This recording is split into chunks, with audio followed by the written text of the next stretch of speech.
All right, we are live and set to begin whenever you're ready, Brittany. Thank you. Good afternoon, because it's afternoon now. As chair of the commission, I call this meeting of the Michigan Independent Citizens Redistricting Commission to order at 12:32 p.m. This Zoom webinar is being live streamed to YouTube. For anyone in the public watching who would prefer to watch via a different platform than they currently are using, please visit our social media at Redistricting Michigan to find the link for either viewing on YouTube. Our live stream today includes closed captioning. We have ASL interpretation available for this meeting. If you are a member of the public watching who would like easier viewing options for the ASL interpreter on your screen, please email us at redistricting@michigan.gov, and we will provide you with additional viewing options. Similarly, members of the public who would like to access translation services during the webinar can email us at redistricting@michigan.gov for details on how to access language translation services available for this meeting. Translation services are available for both Spanish and Arabic. Please email us at redistricting@michigan.gov, and we will provide you with unique link and call-in information. People with disabilities needing other specific accommodations should contact redistricting@michigan.gov.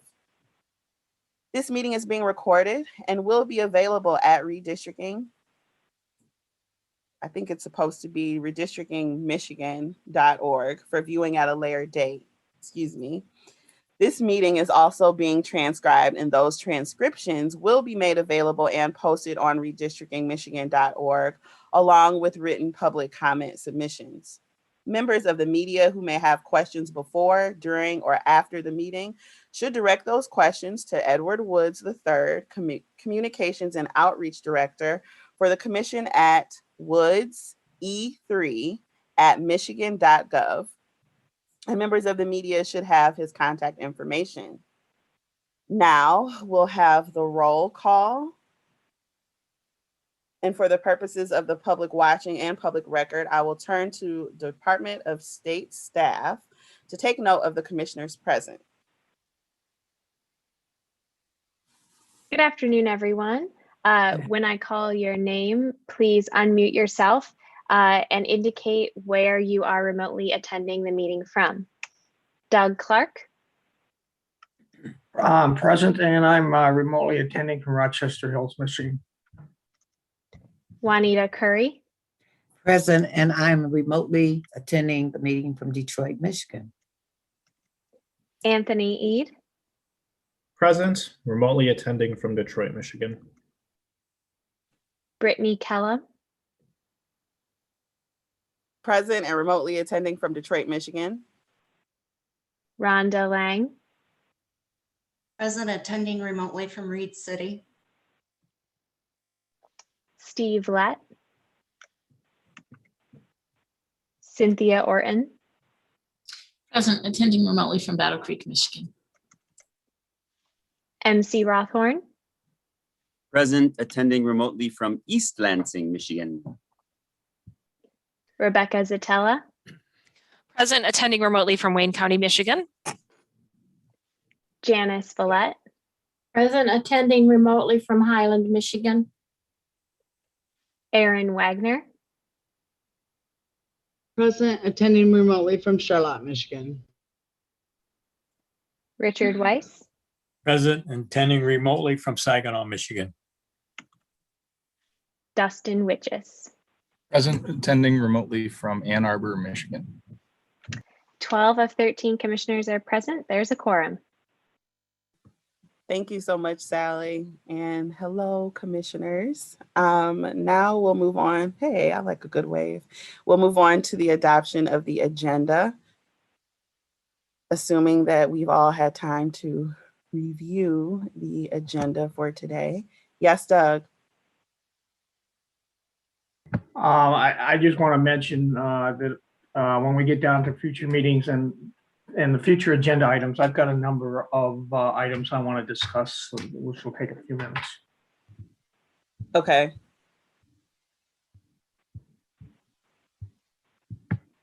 Thank you. Anyone else have something for the adoption of the agenda?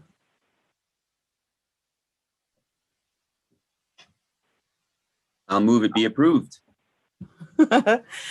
Thank you. And really quickly, as a reminder to the public watching, you can see that the agenda is posted at redistrictingmichigan.org. And I was going to entertain a motion, but MC made the motion, MC Rothhorn, and that motion was seconded by Doug Clark. So it is moved in second that the agenda as presented for today will be adopted. All in favor, raise your hand and say aye. Or just raise your hand. Okay, and all opposed, same sign. So the ayes have it. The motion to adopt the agenda for today is passed.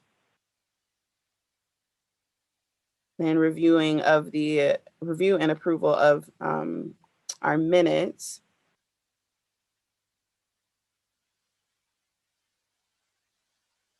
Are there any edits to the meeting minutes as we are looking over them?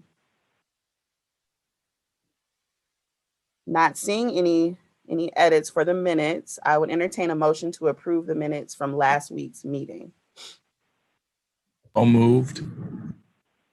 And that was Dustin, and second by Richard. So all opposed, all in favor of the minutes, please indicate with a hand. And all opposed. The minutes are approved and reviewed. The ayes have it. And now let's move on. I'm making sure, Julianne, you have time to write things down. Let's move on to public comments. Brittany, I just want to appreciate real quick the in the minutes, the legal and federal legislative update. It was really nice to see that in the minutes. Just really appreciate the minutes taking and the detail that's going into it. Thank you. I agree. Thank you, MC. And thank you for the person taking time to write the minutes and be diligent about everything that goes. I think that's Kathleen. That. Yeah. Thank you, Kathleen. Thank you, Kathleen. I wasn't sure, so I didn't want to be incorrect. Thank you, MC. I appreciate that. So a few notes about public comment for those of you who are joining us for the first time. Because this is a virtual meeting, members of the public had to sign up in advance to address the commission. Staff at the Department of State will unmute each member of the public for up to 2 minutes on a first come, first served basis. This means members of the public will be called on in order in which they have signed up to address the commission. To those members of the public participating in public comment, please note you will have no more than 2 minutes to address the commission this morning, or this afternoon rather. And you can also submit your thoughts to the commission and the public by emailing redistricting@michigan.gov. The Department of State will provide your written thoughts to the commission by indicating in that email that you would like to submit your written comment as public comment. It will be included in the online meeting archive for the commission. Public comment sign-up links are also posted on Redistricting Michigan's social media pages on Facebook and Twitter at Redistricting Michigan. Now I would like to recognize Sally Marsh, Michigan Department of State Director of Special Projects, who will call on members of the public to address the commission. Thank you, Chair. There is no live public comment today, so we're good to move on to your next agenda item. Okay, well, thank you. And thank you for the members of the public, even though there was no comments, for you all diligently participating and giving us your eyes and your ears. So we will move on to the Executive Director's report. Sue. Thank you, Brittany. You're Good welcome. afternoon. Good afternoon, commissioners. I just want to mention on public comment, the system did crash yesterday that the MDOS uses to process those public comments we received. So part of the comments were sent to the commissioners immediately prior to the meeting, and then the the balance will be forthcoming, but the public should know that commission receives those and does read all the comments that are received. So we appreciate that.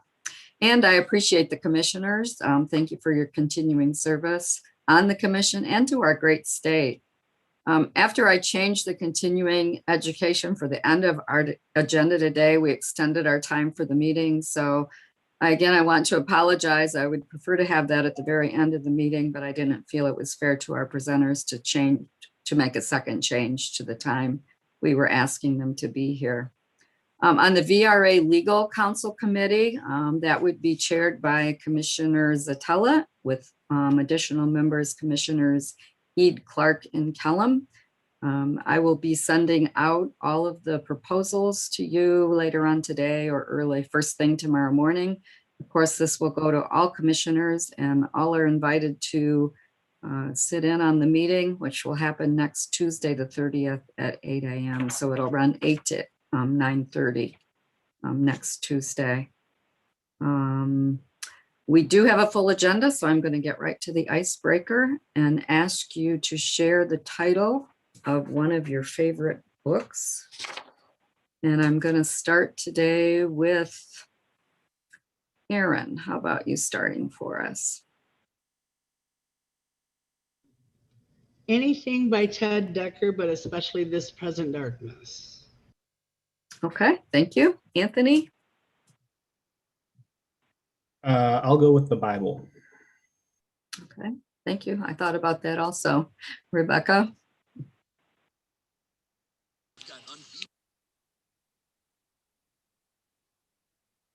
Can you guys hear me? Yes. Okay, sorry. Honestly, I read all the time and I burn through books like wildfire, but I can't honestly say there's like one book or even like a series of books that are my favorite. So I'm gonna punt on that one because I don't have a favorite. I just read like crazy. Okay, that's good. Dustin, how about you?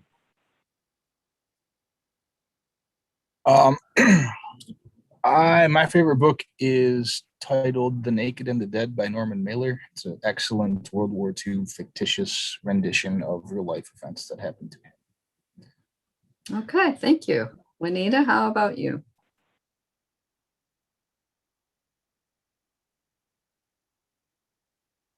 Please, you're muted. Okay, the Bible, the King James. Thank you. All right, thank you for sharing. Janice? I am also a reader, but I have a series that I read a while ago by John Jakes. It's the Kent Family Chronicles, and it's very good. It starts at the beginning when the United States started and goes all the way through the Industrial Revolution. It's historical fiction.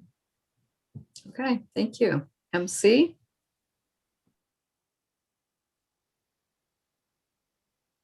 Favorite book. So I have to give you 3.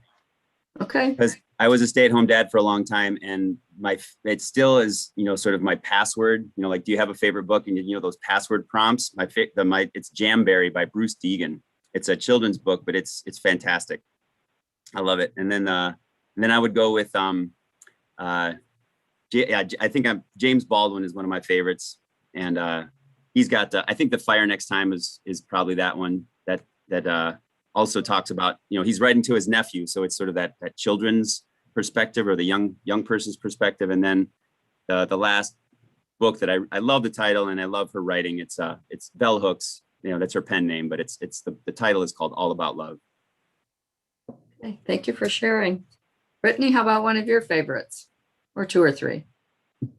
Yeah, I'm in the 2 or 3 category. I actually have Bell Hooks All About Love on my side table. So good job on that one, MC. Dang, it's the hard one.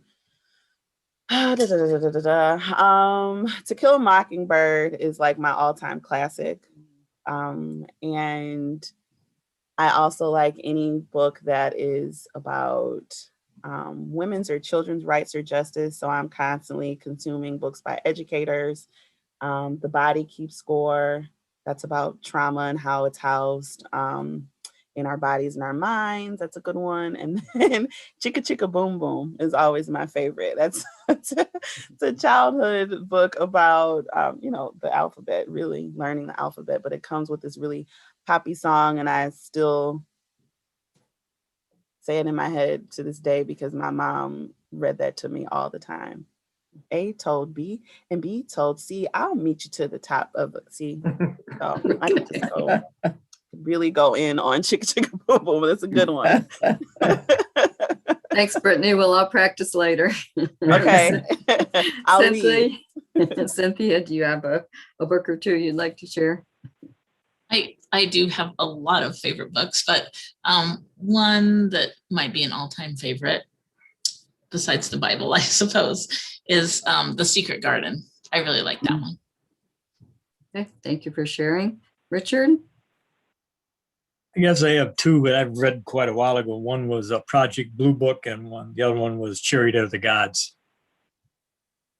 Okay, thank you. Doug, how about you?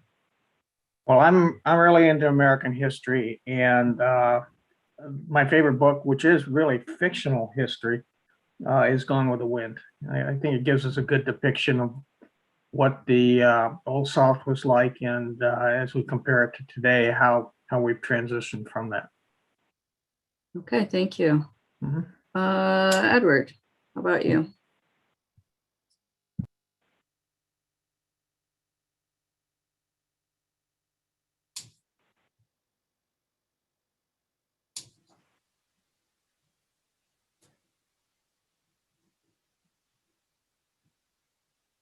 I think Edward might be frozen.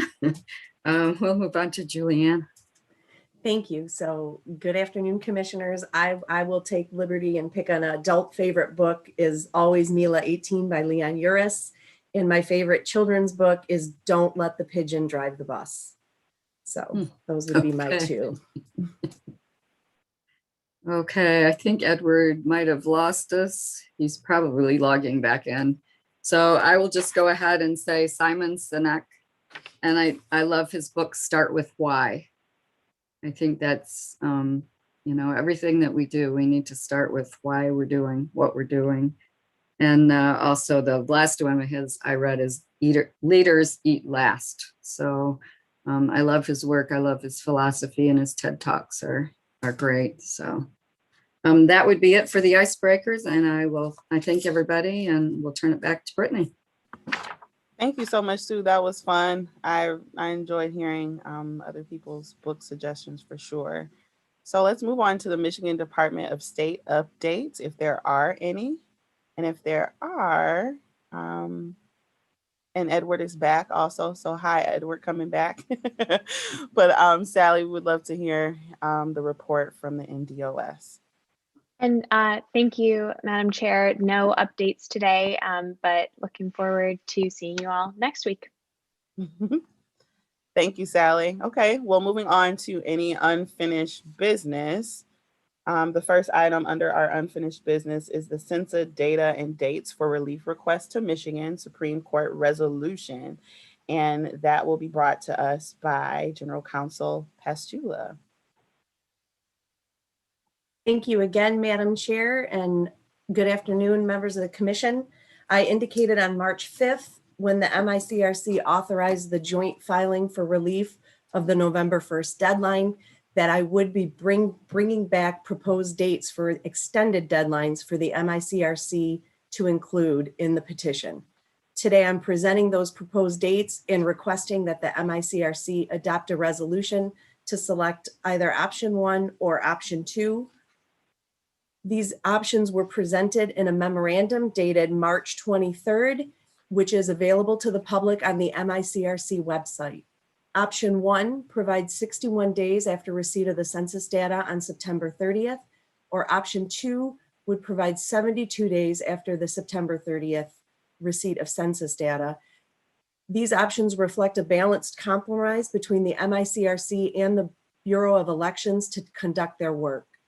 The chart included in the memorandum also sets forth the dates that correspond to both extension in option 1 and option 2, all the way through the November 8th general election. Both options require extension of the statutory candidate filing deadline for the August primary. Option 2 provides the additional time to the MICRC to propose plans by shifting days allocated to the Bureau of Elections in option 1. I would also like to note that language recognizing the potential for additional delay past the September 30th anticipated release date is included in the draft petition for relief, and the legacy data issue that was raised in the memorandum is still being analyzed by staff and will be reported separately to the MICRC in the future. With the dismissal of the Ohio federal lawsuit yesterday, verification that the Census Bureau still intends to release legacy data in advance of the September 30th deadline is also needed. This does not impact the action before the MICRC today. To conclude my remarks, I would like to thank the MDOS Chief Legal Director, as well as the attorneys in the Department of the Attorney General, Civil Litigation, Employment, Elections Division for their ongoing partnership. And actually, there was one other thing I wanted to highlight. During the last meeting, Commissioner Rothhorn requested the time and funding for both the Arizona and the California commissions. The Arizona Commission in the 2010 redistricting cycle conducted their mapping between November 2011 through January of 2012 and spent $7.3 million.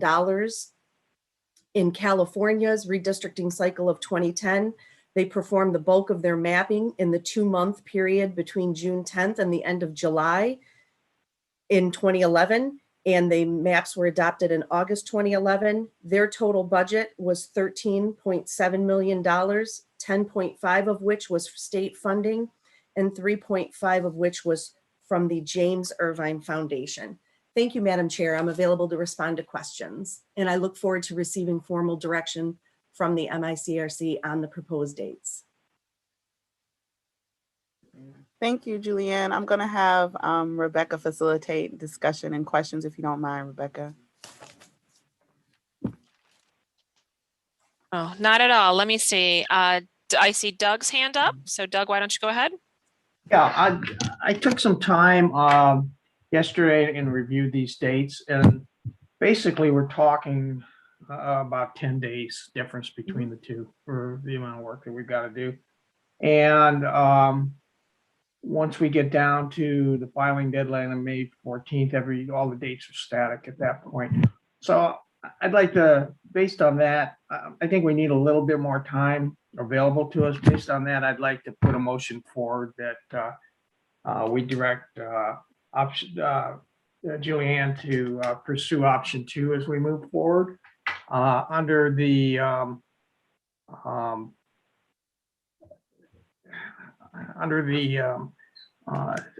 idea that if the September 30th date gets pushed out, that our dates roll with that as well.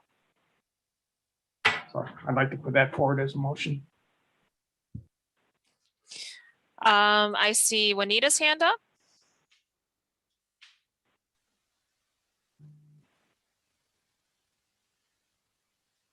I just want to second his motion. Okay, so we have a motion and a second. Any additional discussion before we move forward? I saw a few hands up. Okay. Oh, Anthony, go ahead. Hi, everyone. I agree with the motion, but I just have a question for Julianne. This was put together in conjunction with the Secretary of State's office, and I just want to make sure that if we do adopt proposal or option 2, they will have enough time to then turn our maps into ballots before the August primary. So thank you for that question, Commissioner Eid. And I would like to have Mike Brady respond to that question. That I did engage in conversations with MDOS and the AG's office on the dates, but I think it would be more appropriate for Mike to respond to your question. Good afternoon, commissioners. Thank you for having me. It's great seeing you all again. As Julianne noted, we did work together to review all of the different dates. The second time frame that's the subject of the motion does provide, as I recall, 3 months and 20 days, which was, is significantly less than the traditional 6 months that Director Brader, had detailed in his presentation to you a few weeks ago.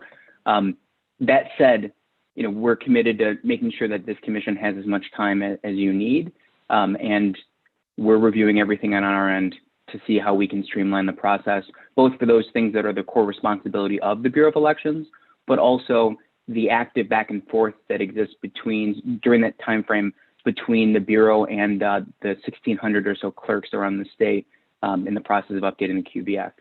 So, short answer to your question, we believe we're going to do everything possible to make that date work. And it's the challenge before us and just one that we're going to have to rise to meet, but it's one that we're committed to meeting. And Madam Chair, if I can add also, I know I highlighted this not only in the memo, but in past discussions, is that any of the deadlines, even the November 1st deadline, if the commission has its proposed maps finalized and they're wishing to obtain public comment, nothing precludes the commission from publishing those at the time they're ready. So after the final vote, any of that additional time could be returned to the Bureau of Elections. So while these are proposed dates that if adopted, I will forward on that again, the Supreme Court could select their own dates, alternate dates. There are quite a few variables, but certainly the commission has been steadfast in its desire to ensure that not only the commission, but also the Bureau of Election has the time it needs.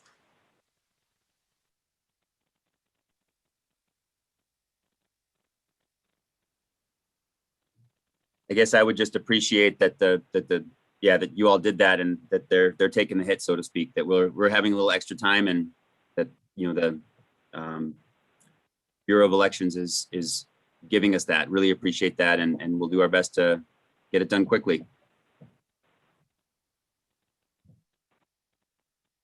Rebecca, I think you're on mute.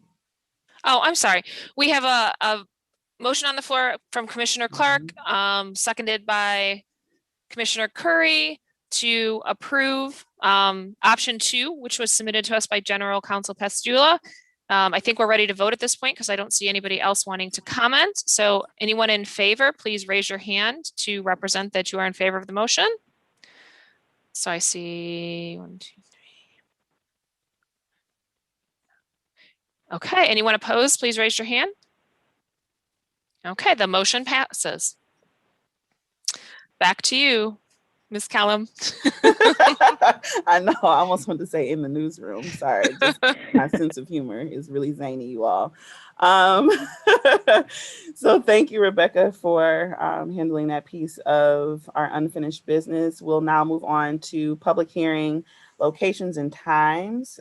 Discussed with us, or leading the discussion, will be our Communications and Outreach Director, Mr. Edward Woods III. Thank you, Madam Chair. I will be able to share my screen and just go over this quite quickly with you. So give me just a moment to set that up. Edward, while you're doing that, I just want to acknowledge that in our agenda, we may have set up we're about an hour ahead, and it may be because, I just wanted to acknowledge that it may screw up our continuing ed. Just wanted to make sure that we address that somehow before we get to that.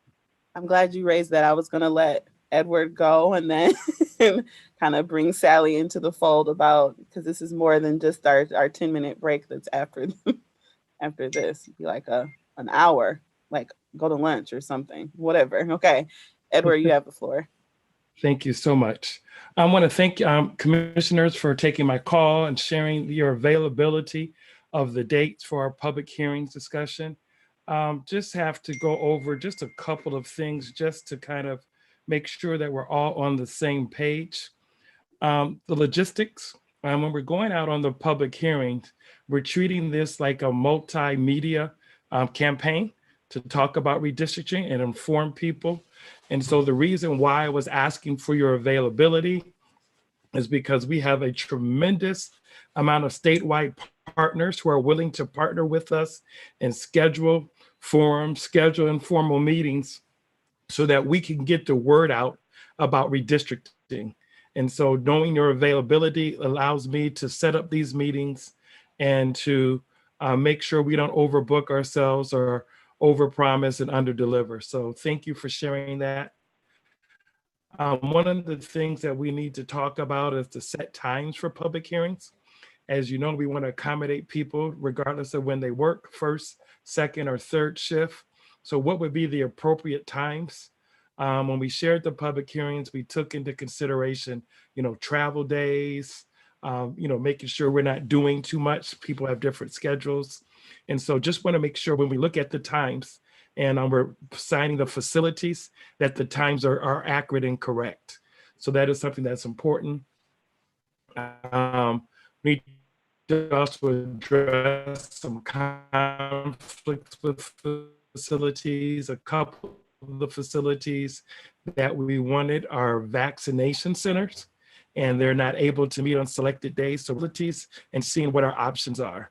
Can you still hear me? Because can everyone still hear me? Just nod your head if you can still hear me. Okay, good. I'm having internet challenges right now. Clarify in-person attendance for our public hearings and speaking with our legal counsel with regards to the Open Meeting Act. You have to be present for the public hearings. You cannot come in remotely unless there's a medical exception. So I just wanted to make sure that people were aware of the Open Meeting Act and the requirement to actually be there if we are in person physically at the facility. There are some medical exceptions, and if you would like to contact our general counsel, Julianne Pastula, she can assist with that. Part of the reason, talked about it before, we're trying to work with our Rotary and Kiwanis clubs to get things scheduled. We're trying to do town hall forums. We're trying to do coffee chats and just information exchange. And so we're just working on some things.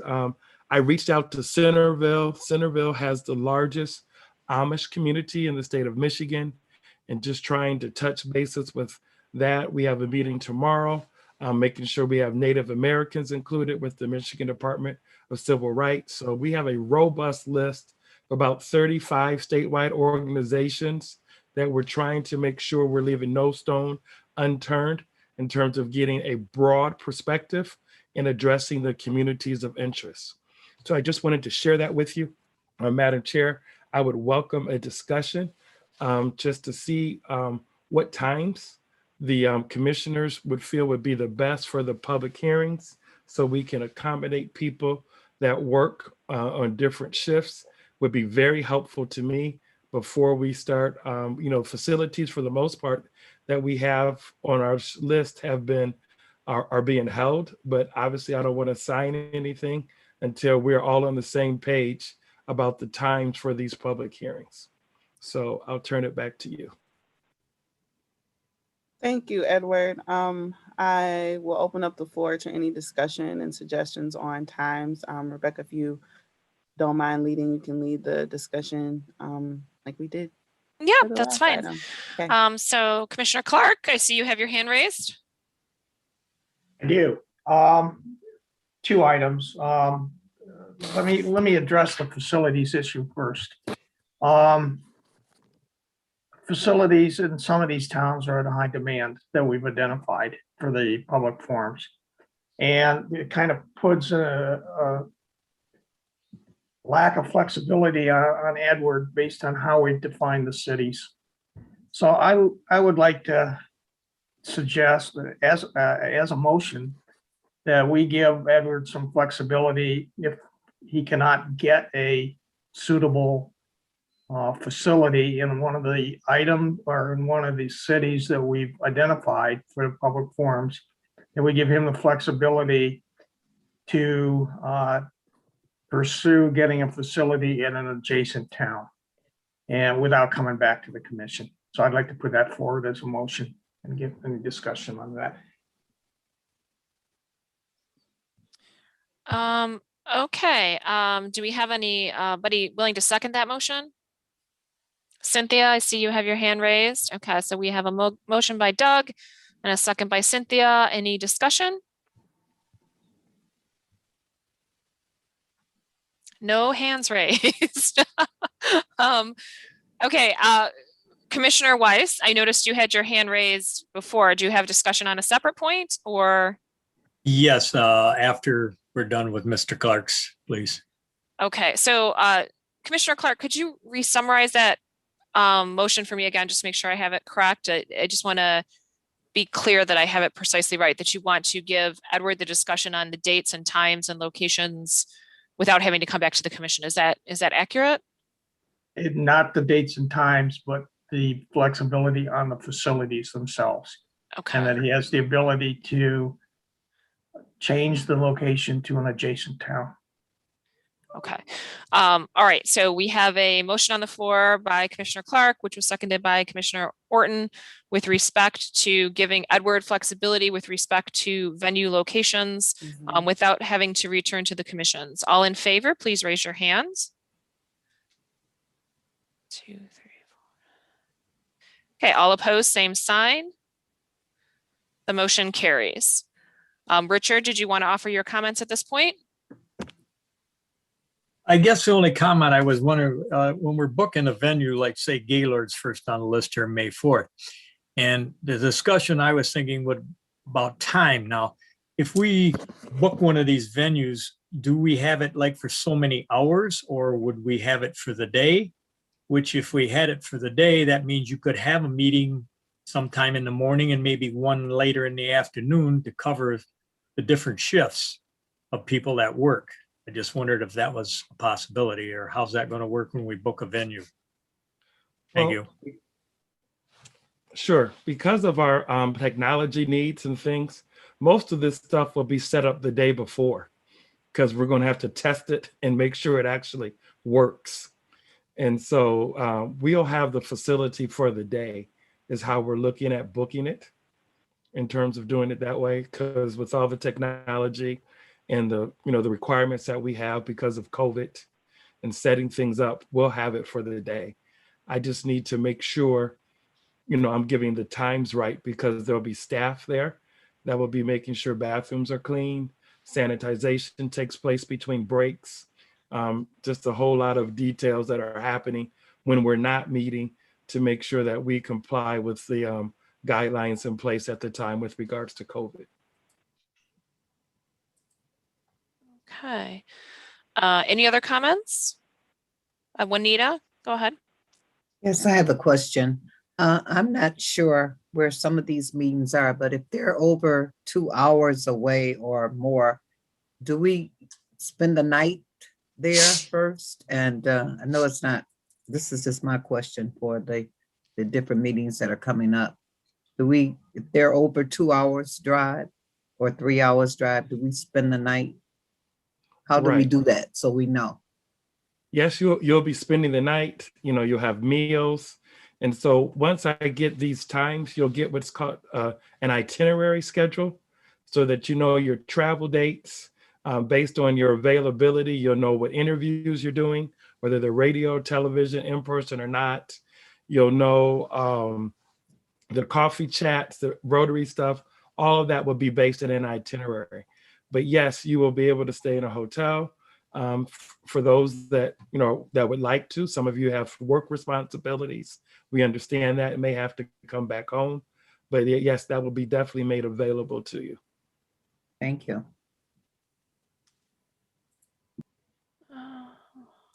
Okay. Any other comments? Commissioner Rothorn, go ahead. Thanks. I saw Julianne had her hand up too. I don't know, did you need to respond to something before me, Julianne? Okay. So I'm in response to your question, Edward, like how do we choose these times? I'm wondering if we can also, because we've got so many partners, it sounds like there's a wonderful list. I mean, I wonder if the partners can say like, hey, this is a working class community, right? So we need all 3 shifts covered. I mean, so I guess what I'm saying is like, I feel like if we could potentially ask the citizens to help us know what their if there's I'm just going to say like a 4-hour window, but maybe it has to be 8, because I guess Thursdays we're going to have our meetings, our regularly scheduled commission meetings in addition to the public hearing. So that feels like that's an 8-hour day potentially. Right. Again, I'm thinking 4 hours, but I guess what I'm suggesting is it feels like I do want to be responsive to the citizens. I don't know if there's a best way to do this. And frankly, I feel like I don't know if I'm making a motion right now, but I wonder if there are suggestions, or do you even have that kind of information already, Edward? Well, what I was looking to suggest, or hoping to suggest, in talking to the commission and knowing the need for travel days and trying not to back things up, I was looking at 10 to 1 and 5 to 8. So it would be a 10 to 1 and 5 to 8 to accommodate people on their shifts, pick up kids from school, what have you. Mind you, we're having a public comment stations, and this is in reference only to our public hearings, just so we're on the same page. This is in reference only to the public hearings, so that we can get everything, set up. It's a big production. But if we did 10 to 1, 5 to 8, that would kind of give some people some flexibility, time to sleep, time to take care of their responsibilities. And that would give us a 6-hour window. Obviously, when we're having those commission meetings, it's up to the will of the commission, but we would try to have as minimal business as possible so we can hear from the public on those Thursdays when we're out and about. Thank you, Edward, for those parameters, because admittedly, it did feel like a very big question in terms of how we began to think about the time. Anthony, you want to? Yep, go ahead. Yeah, so I like that idea, the 10 to 1 and then the 5 to 8. That's a good mix of times. I'm just wondering, in between those two, sessions, like the morning session and the evening session, what would we do? Would we just be on break, or would we adjourn temporarily? How would that work? Well, depending on what area we're in, Commission, it might be a coffee chat, might be an information exchange, reaching out to different groups. Some people need rest, in terms of taking care of the commission, or have job appointments that they need to do so they can work. So just trying to do that flexibility. And so those that shared with me their responsibilities, that would be their window, in terms of planning their day, in terms of what they need to accomplish. And then those of you that are available to do outreach, we would use those times as some possibilities. There might be some that want to have lunch, during that time. So you'll get that as part of the itinerary. But yet, once again, that will be set upon your various responsibilities, whether they're work, school, family, personal, medical, what have you. I just want to provide that type of time frame. Doug, do you have your hand raised, or is that a leftover from your last comment? No, I have it raised, but Cynthia had hers before me. Okay, so Cynthia, go ahead. So I just have a question about these public hearings. I think these are a good possibility of times that we're talking about, but I seem to remember California talking about theirs going like into the night. And I seem to remember that we can't cut anyone off. So once people start making public comment, it goes until everyone's done. So I'm thinking we can set a time, but that doesn't really mean that's the time. Is that correct? Well, right. I don't think no one wants to shut anyone from making, public comments. I think the commission will establish the parameters. How long will those public comments be? Will it be 2 minutes, 3 minutes, 1 minute, what have you, in terms of doing that?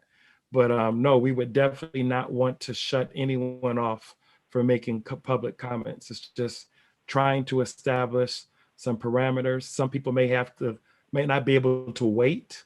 And so we want to have our public comment station open so they can at least put something in the public comment tool. But absolutely, you're right, Commissioner Orton, if people are there, we need to stay till we hear every last one. Okay.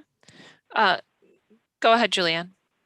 Thank you, Vice Chair. I just wanted to highlight also that in the commission's rules that were adopted, the commission allocated 2 minutes for individual public comment.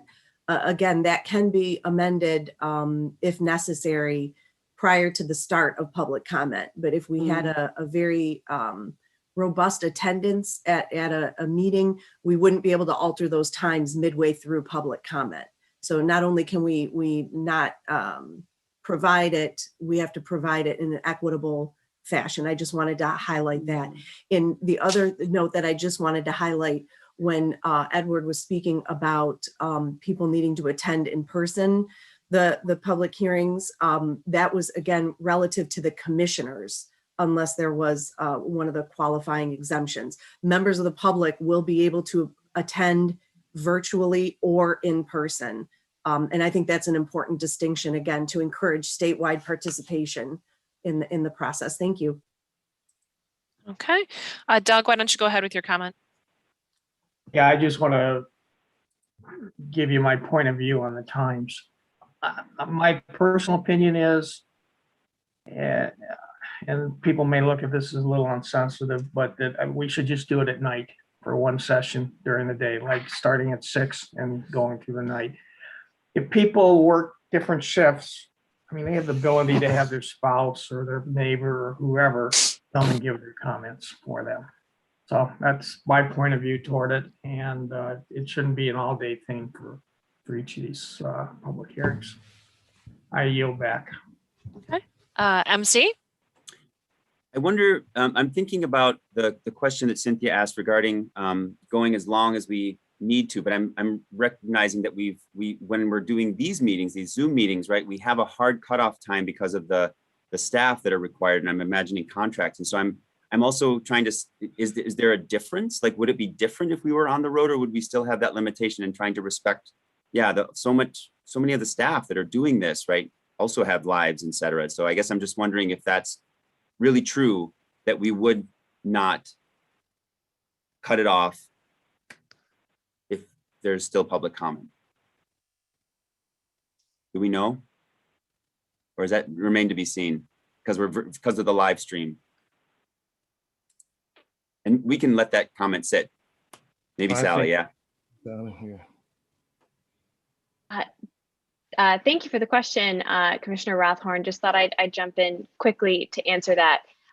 So with these meetings, they're regularly scheduled, certain time frame. We schedule translators and other, supportive staff based on those time frames. But for things like this, where it would be a public hearing that we would know that the exact amount of time is not known, we might know that we have, we think for sure it'll be about 3 hours, but it might go later. That would just be something that we would communicate up front with the translators and other folks who we ask to be a part of the meeting.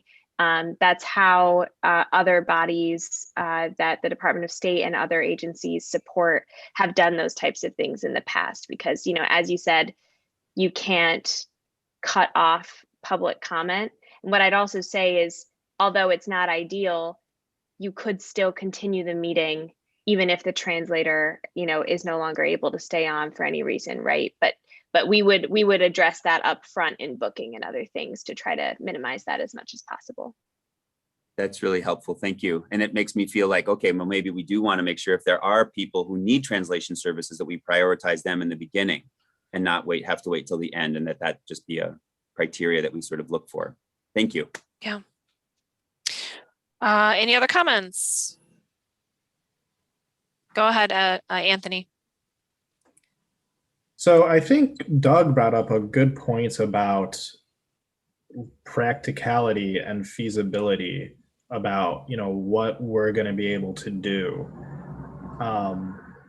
There are pros and cons of doing it both ways, right? There's pros to having 2 meetings, one in the morning and one in the evening.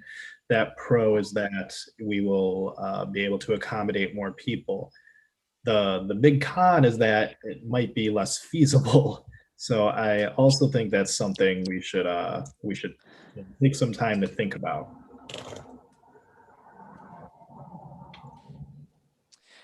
MC? I was going to offer that, if we do have a community that's like, wow, it would be best to have the evening, like what I think Anthony and Doug are suggesting. Like, I'm not against it. I just feel like if we have communities that actually request it, we could potentially have options where people think, like, if there are partners on the ground who can give us that kind of feedback, let's be responsive if we can be. And the 10 to 1, 5 to 8, I know that for me, if I have a long meeting that's 4 to 6 hours, I'm not as responsive at the end of that. And I'm more likely to be responsive in 2-3 hour blocks, and be able to, to retain the information, which is, I think, part of what in the evenings, it's not my best, but I do appreciate what you're suggesting or what has been suggested. And I do think that we can I'm willing to be responsive, I suppose, to the communities that if we can make that an option. 6 o'clock, I think was what Doug was suggesting, 6 o'clock to 10 o'clock, for example, evening. But I'll be cooked. All right, go ahead, Doug. Yeah, I wanted to make a comment based on cutting off the meetings. As I recall, when the commission that dealt with the elections and the election irregularities that were put forth, that they had such a volume of people that wanted to talk that they did cut off their meeting at some point in time from public comment. So I think it's possible. I think we'd have to look at it from a legal perspective, but Julian's already shaking. I recall that happening at one point in time just because of pure volume. So I just wanted to bring that up. I yield back. Go ahead, Julianne, if you had something to say. I do. Yes, we can't have a hard stop on meetings, and there's direct case law that states you can't have a public comment period, for example, that would last an hour. So however many people get to speak for an hour is fine, and then cut it off. So it truly does have to extend out as long as it takes. And I know in the past, the MDOS staff have mentioned the Board of Canvassers public comment. And I know in my past career, certainly when we've had budget discussions and other items, gone well into the night, taking public comment, and a lot of the public comment was varied throughout those hours taken. So unfortunately, we cannot restrict either the allotted time for public comment. Again, we can legally give each individual the same amount of time to speak, but we can't cut off those wishing to speak that have not had a chance to do so. Yeah, but what happens, like the suggestion of having a meeting from 10 to 1 and then 5 to 8 or whatever? What happens if the 1 o'clock one runs for another 3 hours? And then we're sitting there for 8 to 10 hours. Mm-hmm. So what I would say for that is yes, you would be sitting there for 8 to 10 hours, that there would be the ability to take personal comfort breaks. And even if a quorum was lost during the public comment, the body can still receive public comment. They just cannot take action. So again, it would be that the meeting would be extended for those 3 hours in order to receive that public comment and react if necessary. I think Sally has stuff she wants to add to that, but you are correct, Doug. The meeting would be extended by that time to accommodate the members of the public. Thanks, Julianne. And I just wanted to sort of speak to the specific meeting, Doug, that you're mentioning, the Board of State Canvassers meeting that happened in November of 2020. That was very long. I can attest because myself and Sarah and others on our team actually staffed that meeting, and we did not cut that meeting short. That meeting, everyone, all the Board of State Canvassers members, everyone stayed until everyone who wanted to participate in public comment and signed up through the appropriate channels was able to speak. And it really sort of speaks to what a public body is required to do, right? Which is to hear from everyone who participates in public comment and who wants to participate. So can affirm for you, Doug, and for members of the public and all of the commissioners that meeting went on as long as it needed to go on until every member of the public who wanted to speak was able to. And so that would be very similar to your meetings as well. Juanita. Yes, I want to say, excuse me, with this knowledge of knowing that that the public can go on for as long as they would like, perhaps maybe we should just consider maybe one time frame, 5 to 8, and let it just go on, or we're gonna be wore out before 2 or 3 weeks is up.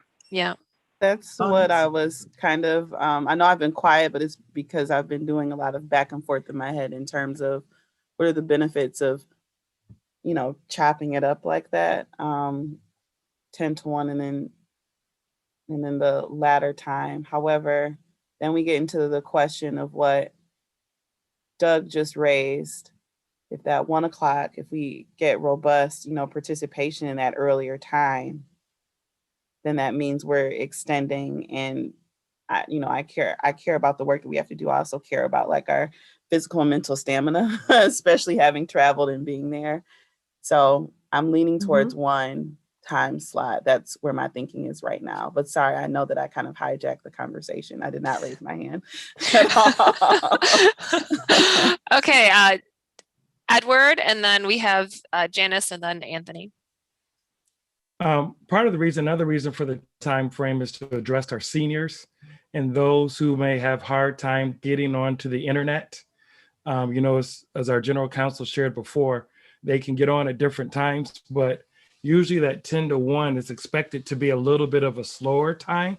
So we might not take that whole time, but we have seniors, you have people with disabilities, and those services that are available. It's just trying to get them there, in terms of trying to make those opportunities available.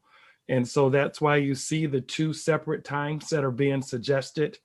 The break, people mention, being tired, having a break in between, trying to make sure that we accommodate that. But everything's really being done to accommodate the public, and whether it's a work schedule, whether it's a disability, whether people not wanting to be out late at night because I don't know if we're going to have preferred times for people to come and speak, before the commission, but it's just really trying to accommodate, people or citizens, residents, and their various schedules so that no one can say they didn't have an opportunity to speak before the commission. So I really wanted to highlight some of the seniors and some of the other issues in terms of doing that, as well as the technology issues for those that may not have the technology. They can call in, during that time, so they don't have to be visibly on the screen. So we're trying to make sure we're adjusting all the issues that came before the commission so that they have time to be a part of that. And usually that 10 to 1 time tends to be a little bit more flexible than the 5 to 8. And so just providing that opportunity. And let me be clear, if 10 to 1 is too long, we can shorten it. It doesn't have, maybe it's 10 to 12, I don't know. But I just want to give some type of consideration so that as we can include the widest spectrum as possible for participation. Thank you. Janice, go ahead. I understand the reasoning for, wanting to try and make this available for everyone, but I also think that 1 meeting a day should suffice. We can fill up the other time with town forums. I know they're not the big deal one and they're not recorded, but that still does give people the opportunity in that area to come and listen and speak what they want to speak at a town forum. Okay, Anthony? So I think a possible benefit to doing the 2 meetings that Edward originally recommended is that, well, if we have an earlier meeting, we're likely to funnel some of the people that might take up a whole lot of time in the evening meeting and funnel into the earlier meeting, which would result in us adjourning on that last meeting at an earlier time. So we might not have to, stay super late if we have the 2 meetings per day. Okay. All right. I see Juanita, and then Rhonda, and then Aaron. So Juanita, go ahead. Sure. My question is, say for instance, we I went to the 10 o'clock meeting, stayed throughout the 10 to 1, maybe the 1 o'clock ran over, got ready for the 5 to 8. It lasted till about 10 or 11, probably longer, but what if one of us or one of the commissioners needed to leave about 11? Say, for instance, the meeting went past 8 or 9. Could we leave or do we have to stick it out? Could any one of us leave at any time?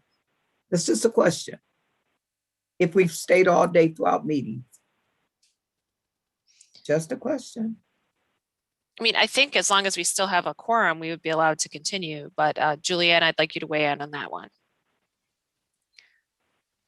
So again, the body cannot, if I understand the question correctly, it is, can we have a meeting if a quorum is not met? So the Constitution requires a quorum for meetings and public hearings, which is 9 or more. So if we lost the quorum, it would not be, quote, a meeting any longer. In other situations, public bodies are able to again, receive public comment or other items, but the body cannot transact any business. And the benefit to the public of having their comments received by the full commission, the public body, the quorum is also lost. So I would encourage and recommend that the quorum be maintained throughout the entire meeting. Going back again, one of the comments about the split meeting, or if one ran over, that you can always again take a recess, or there are other mechanics of a meeting that can be used to provide some time for relief and still accommodate the volume of public comment. But it really is almost impossible to ascertain what that volume would be until the actual meeting, particularly given since the public can participate in your meetings virtually or in person. So I hope that was responsive to the question. Yeah, I think just to clarify and certainly chime in, Juanita, if I'm wrong, I think what she was saying is, so we have 13 people there and maybe we're getting into 11 o'clock and maybe for whatever reasons, one or more of our commissioners is like, I need to go rest, or I need a break, or I have medical issues to deal with. Could maybe 2 people leave and then we still have 11, so we still have a quorum. Would that be acceptable if we were to able to agree on, maybe, okay, so maybe this day, if it's going to go to 3 a.m., you 2 can go and take a break and the rest of us will carry on, and then maybe we'll trade off at another meeting. Can we do something like that? Is that right, Juanita? I see you nodding. So, okay, I think that's what she meant. Okay, I appreciate that clarification, certainly. And I believe that would be a prudent way to proceed to ensure that there's a quorum being maintained and to provide commissioners the opportunity to take breaks when necessary. And with not only the time involved in planning and attending the public hearings, but the public's interest and frankly, to be good stewards of public resources, we want the hearings to move forward successfully and with high participation. So I think that's a wonderful idea to be able to schedule or plan for those types of breaks. Okay, thank you. All right, so we had Rhonda, Aaron, and then I'm also seeing Richard and Doug. So Rhonda, why don't you go ahead? And Anthony, I think I just saw your hand too. Okay. I'm going to go with what other people have said about the one time frame. I think we've already set the dates far enough out where people can make arrangements to get there, and doing a 10, 12 hour, 13 hour, I'm the same way as what MC said. After a certain time, I'm not as receptive of things. Call it mental fatigue will set in. So I am looking at it in terms of a set time frame. And if we go over that time frame, fine. But the chances of us going over, if it's one set time rather than a break, I think are probably lower. And with the different ways they have to communicate with us, like Edward said, the communication station that's actually set up there, telephone, what have you, I think people can make arrangements within one set time frame to make public comment. Just my opinion. Thank you, Rhonda. All right, Aaron. I was just thinking, since we want to get a hold of the first, second, and third hour shifts, working class first hours are usually 6 to 2, second hours are usually 2 to 10, Third hours usually run like 10 to 8 or whatever, 10 to 6. Why don't we schedule it to encompass all 3 of those hours, and we can do like a 12 to 5, so then first hour can get there, second hour can get there, and third hour can get there. Then we meet all 3 peoples. And say that again, Erin. Thank you. The time. 12 to 5 is what she said. Like 12 okay. to 5, and then Okay. first, second, and third hour, they could all make time to get there. Okay. All right. Richard, go ahead. I guess I'm trying to understand a little bit here. What we need to have at least 9 commissioners there for a quorum, and that's to do business.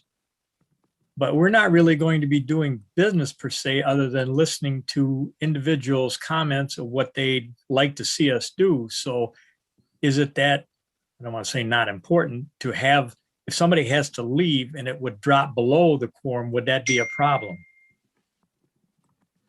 Julianne, I guess that probably to you. Thank you. Yep. I see your hand, Julianne. Go ahead. Thank you so much. Again, next to the votes that the commission takes, public comment is the next critical piece of a public meeting. So really maintaining that quorum, and certainly Commissioner Curry's suggestion to for lack of a better way to frame it, to schedule commissioners for lunch breaks or other respite activities, I think would be appropriate, so that again, that quorum can be maintained and that the public really gets the full benefit of having a quorum of the commission at its meetings, because the quorum requirements are to conduct meetings. So if we lose the quorum, then the argument could be raised that it wasn't a public hearing because there wasn't a quorum, that it didn't fulfill the requirements of a public hearing.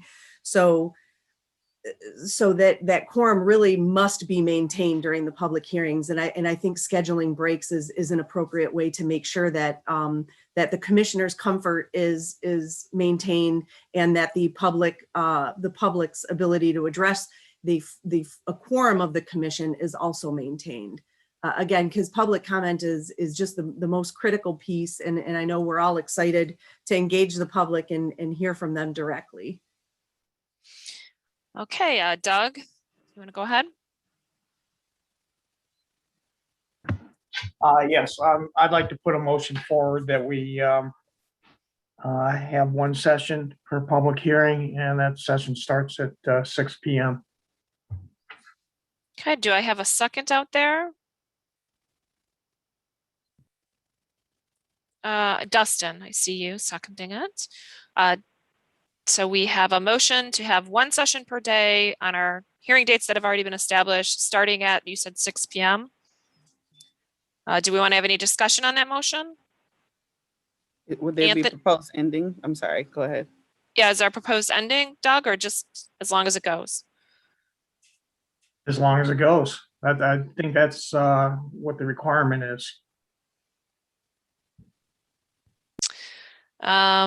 Any discussion? I saw some hands go up and then they went back down. Rhonda? I like the idea again of one time limit or one session, but I think I actually like Erin's idea of 12 to 5 better. There's some people that may have to travel back because of work. And even if it goes over, I think that would make it a little more accommodating if there are commissioners that do need to travel. So I'm thinking that 12 to 5 and it covers all 3 shifts is a good idea. Okay, I think Juanita, I saw your hand up. Yes, I did, but I'm questioning even do I want to ask this, but I'm just going to throw it out there. Gee, it's kind of escaping me, so come back to me on that. Okay, Anthony, I see your hands up. Doug, I'm wondering if you'd accept an amendment to your motion. Instead of just voting on one time, how about we vote between 2 options? Option A, what you're proposing, 6 p.m. to whenever it ends. You could say like tentatively at 10 or whatever, until public comments stop. But then also option B, the 2-tiered approach from 10 to 1, and then from, I believe it was was it 5 to 9 or was it 6 to 6? 5 to 8, 5 to 8. So how about, if you'd accept that, how about we vote between those two? I'm wondering if it might be simpler to just vote on whether we want to have one meeting a day or two meetings a day. I mean, maybe that's a simpler way to start. That'd be fine. Okay, Juanita, go ahead. Okay, if we have 2 meetings a day, will they be in the same town or the same locations? Yes. Oh, okay. Okay. Not cross country road tripping just yet, just in the same area. Okay, so we have a motion on the floor right now, brought by Doug and seconded by Dustin, to propose a single meeting a day starting at 6 p.m. Do we want to go ahead and vote on that, or do we have additional discussion? I don't see any additional discussion, so do you want to go ahead and vote? Raise your hand if you are in favor of Doug's motion to have meetings one time a day at starting at 6 p.m. and going as long as needed. Show of hands, please. Dustin and Doug are in favor. All opposed, please raise your hand. Okay, so the motion does not carry. Do we have another motion related to our scheduling of the meetings? Go ahead, Cynthia. I guess I'll make a motion. I just wanted to say I like the idea of the 12 to 5, I think Erin said, because it can capture all 3 groups and it ends early. And if it goes over, it wouldn't be so late. So I guess a motion for that. Do we have a second? Do we have a second? Seeing all kinds of hands. MC, I think I saw yours first. I think MC had something to say. Do you have something to say, or are you second? Yes, I like the second. The 12 to 5 piece. I feel I like what I was listening to Edward's. You know, the idea that the seniors. So it also captures. We could prioritize, for example, seniors, for example. You know, between the 12, not because there's no end time, but like the idea that there's we could potentially talk about, 12 to 5, and it's not going to, like, if we end early, it doesn't have to go to 5, right? But if we know that there are people who are coming in, like sometimes that we may have to actually be there till 5 if we're actually trying to make this window of opportunity for all 3 shifts. And I want to acknowledge that we need somehow translator services prioritized, and let's say a senior or like that, the early services. Somehow, if we can help create a criteria. I'm not suggesting that be part of the motion, but I just want to acknowledge that that feels important. And that's one of the reasons I like the 12 to 5 time. Okay. So we have a motion that's been made. I don't have a second yet. Is anyone in favor of seconding that motion for me? Rhonda, are you in favor? Okay. So we have a motion by Commissioner Orton, seconded by Commissioner Lang, for the 1 meeting a day from 12 to 5. Any discussion on the motion before we vote? Anthony. Oh, Anthony, I see you. Okay. Go ahead, Anthony. So of the 3 plans that we've kind of tentatively discussed so far, this would be the one that I'm least in favor in by a pretty large margin. I think if we adopt a plan to meet from 12 to 5, we're going to lose out on everybody who works a normal 9 to 5 job. And that's most people. There's a reason why, most of these city council meetings that we're attending and these other government meetings that we're attending to provide knowledge to the public, there's a reason why those usually take place at 6 or 7 p.m. And that's to accommodate, the average person who works a normal 9 to 5 job. And I think if we meet from 12 to 5, even if it runs over by a little bit, we're gonna miss a lot of people. So I would prefer either of the other 2 proposals to this one. Okay, Erin, I see your hand up. Go ahead. And then Juanita, you're next. I'm wondering was it Cynthia that proposed that motion, if she would accept an amendment to go 12 to 7, and therefore will incorporate everybody that's 9 to 5. Cynthia, go ahead. You want me to respond? So I see what Anthony's saying. That is a good point. But I think 12 to 7 is too long. That's 7 hours of us sitting there. So I think we would have to go later, like 3 to 7 or whatever. I don't know. Can I? Can you take it back? We can just vote your motion down. I mean, we can put it to the floor. And I do have a point of clarification for you, Julianne. So I'm thinking of it in a restaurant perspective because I used to work in a restaurant many moons ago when I was in college. So if we say 12 to 5 and 20 people walk in the door at 5:20 for public comment, do we then hear those people? Like, that's where I'm a little confused because, or is it you weren't here by 5, so we don't have to hear your public comment? Do we only have to hear people who arrive before the technical end of the meeting, even though we might go over because we have a list of people to go through? So that's an excellent question. And again, we're celebrating and welcoming our public comment and our members of the public. What I would recommend is that the commission would schedule public comment times through blocks of public comment time. And you can, quote, cut off cards so that anyone who arriving later would not be able to speak. But again, really the goal is to be able to hear everybody and to welcome that. So the people, I forget how many in your example, Vice Chair, but being able to incorporate those people, certainly if the meeting was still ongoing, that would be something to recommend. But the commission would also have the ability to say that they, didn't present in a timely fashion. So either of those are workable. But again, I would encourage, if the public has made the effort to physically attend, that we try to accommodate them. Okay. And again, by again structuring the blocks of public comment and then a break, and that so when the agenda is published, that the public has an awareness of what the expectation is for their participation, to be respectful of everybody's time. Juanita, go ahead. Yeah. Yes. After hearing everything that all about the different times and whatever, and hearing everybody's perspective on it, I'm now persuaded to go back to the 10 to 1 and the 5 to 8, only because it seems more reasonable. It seems like Edward has really gave it a lot of thought concerning us, that could work even possibly better. And then we do get a break after 1, between 1 and 5.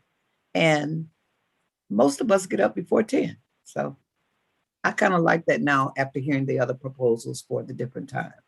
Thank you. Richard, go ahead. And then Anthony, you're next. Juanita, I think you hit it on the head. After listening to the commission, it sounds like Mr. Wood's 10 to 1 and 5 to 8 may work the best for everybody. Yes, Thank you. Okay, Anthony, you had your hand up. Yeah, I yield my time. Okay. All right. If there's no further discussion, we do have the motion on the floor from Cynthia. So why don't we go ahead and vote on that? And just to refresh everybody's memory, that motion was to have the single meeting from 12 to 5. All in favor, please raise your hand. I see Rhonda. All right. All opposed, same sign. 1, 2. Okay, the motion does not carry. I'm sorry, Rebecca, I gave you such a robust, I didn't know it was gonna be. All right, guys, where are we at? Any further motions? How about 3 to 7? Does that sound good to anybody? I was gonna propose something that started maybe like at 4, and yeah. Go ahead, Anthony. You see your hand again. Okay.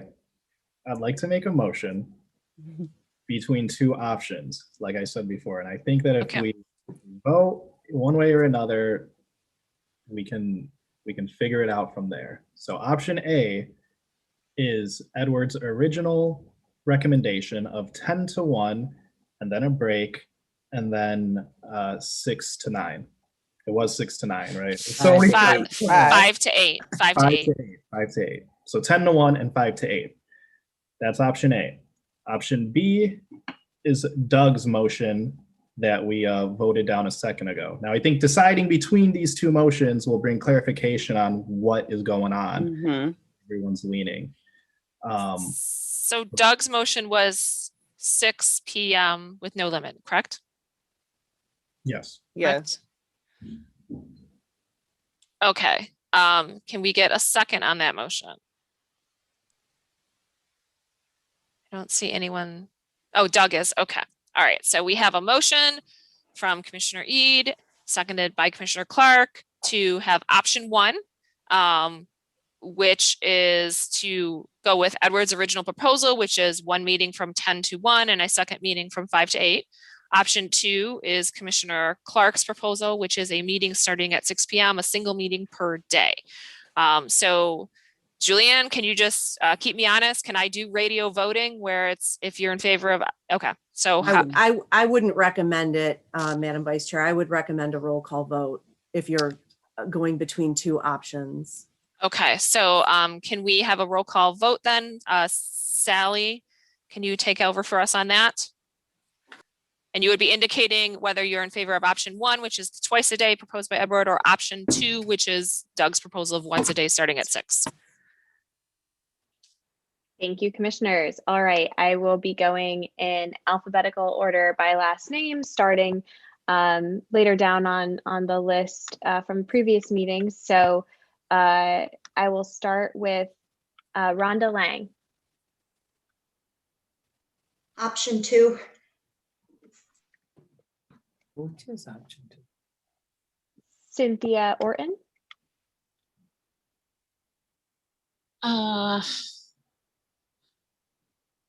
Option 2, I guess. MC Rothhorn. Option 1. Rebecca Zatella. Option 2. Janice Follett. Option 2. Aaron Wagner. Option 2. Richard Weiss. Option 1. Dustin Witches. Option 2. Doug Clark. Option 2. Juanita Curry. Option 1. Anthony Eid. Option 1. Brittany Kellum. Option 2.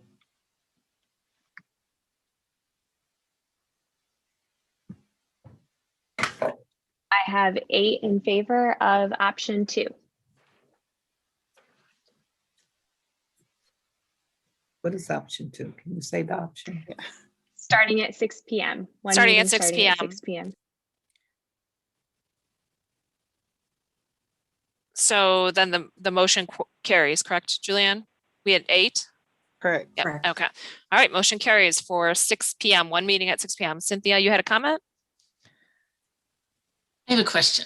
So since we did that vote, are we stuck with 6 p.m. or I'm thinking just going to 5 p.m. might be a better start time? If anyone has any comments on that. Edward, I saw you had your hand up first, and then we'll go to Juanita. I just want to make sure that, obviously with a public hearing, the commission can also elect to have its meeting start at that time. So for scheduling purposes, is the commission having their weekly meeting on Thursday when we're out and about starting at 6, or do they want to have it at another time so that I'm booking the facility correctly?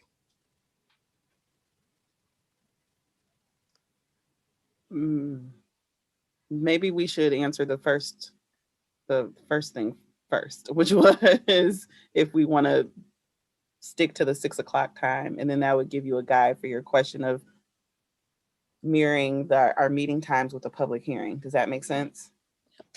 That's the way I heard it, at least. Okay, Juanita. I'm sorry, Edward, go ahead. No, go ahead. No, whatever time the commission wants to start is fine. I just need to make sure that the public hearing, if it includes the meeting, right? And I just want to make sure I got it. Doesn't matter if it starts at 5 or 6. Okay, I just sure. okay. I just didn't want us to commit to the 6 o'clock time if Cynthia had just raised a question of if we were committing Right. to 6 o'clock. Yeah. So that's what I was saying. Because I know the weekly meetings, we go at 10, then we start at 1. So I just want to make sure I'm doing right by you all. And then that was my question. Thank you. Okay. Juanita, did you want to make a comment? Yes, I was kind of just wondering too, and I'm okay with whatever's going on with what we're coming up with. But I'm thinking, are we going to have these meetings? Is this going to fall over into when it's cold and, because it gets dark at 6 and all that stuff? Or is this, we're not even going to be there at that time, right? We're not going to be in the winter, probably months again. Okay, No. great. Okay, These good. are May and June. So Okay, great. we should be Okay. nice and light. Thank you. Go ahead, Anthony. Yeah, I think we should just leave it how we just voted it for now, and kind of like what we voted on with the venues. We should just keep in mind that we might need to be flexible if there's a town that Edward recommends, might want to move it an hour earlier or something. We can always ask for his recommendation and get it and approve that as needed. But I think as just a generally speaking, we should just keep it the 6 p.m. until, whenever we adjourn. Rhonda, go ahead. To that point, I think the decision does need to be made. Is it 6 o'clock, or are we going to address what Cynthia asked? Because Edward does need to coordinate this. So the sooner he knows what's going on, the better.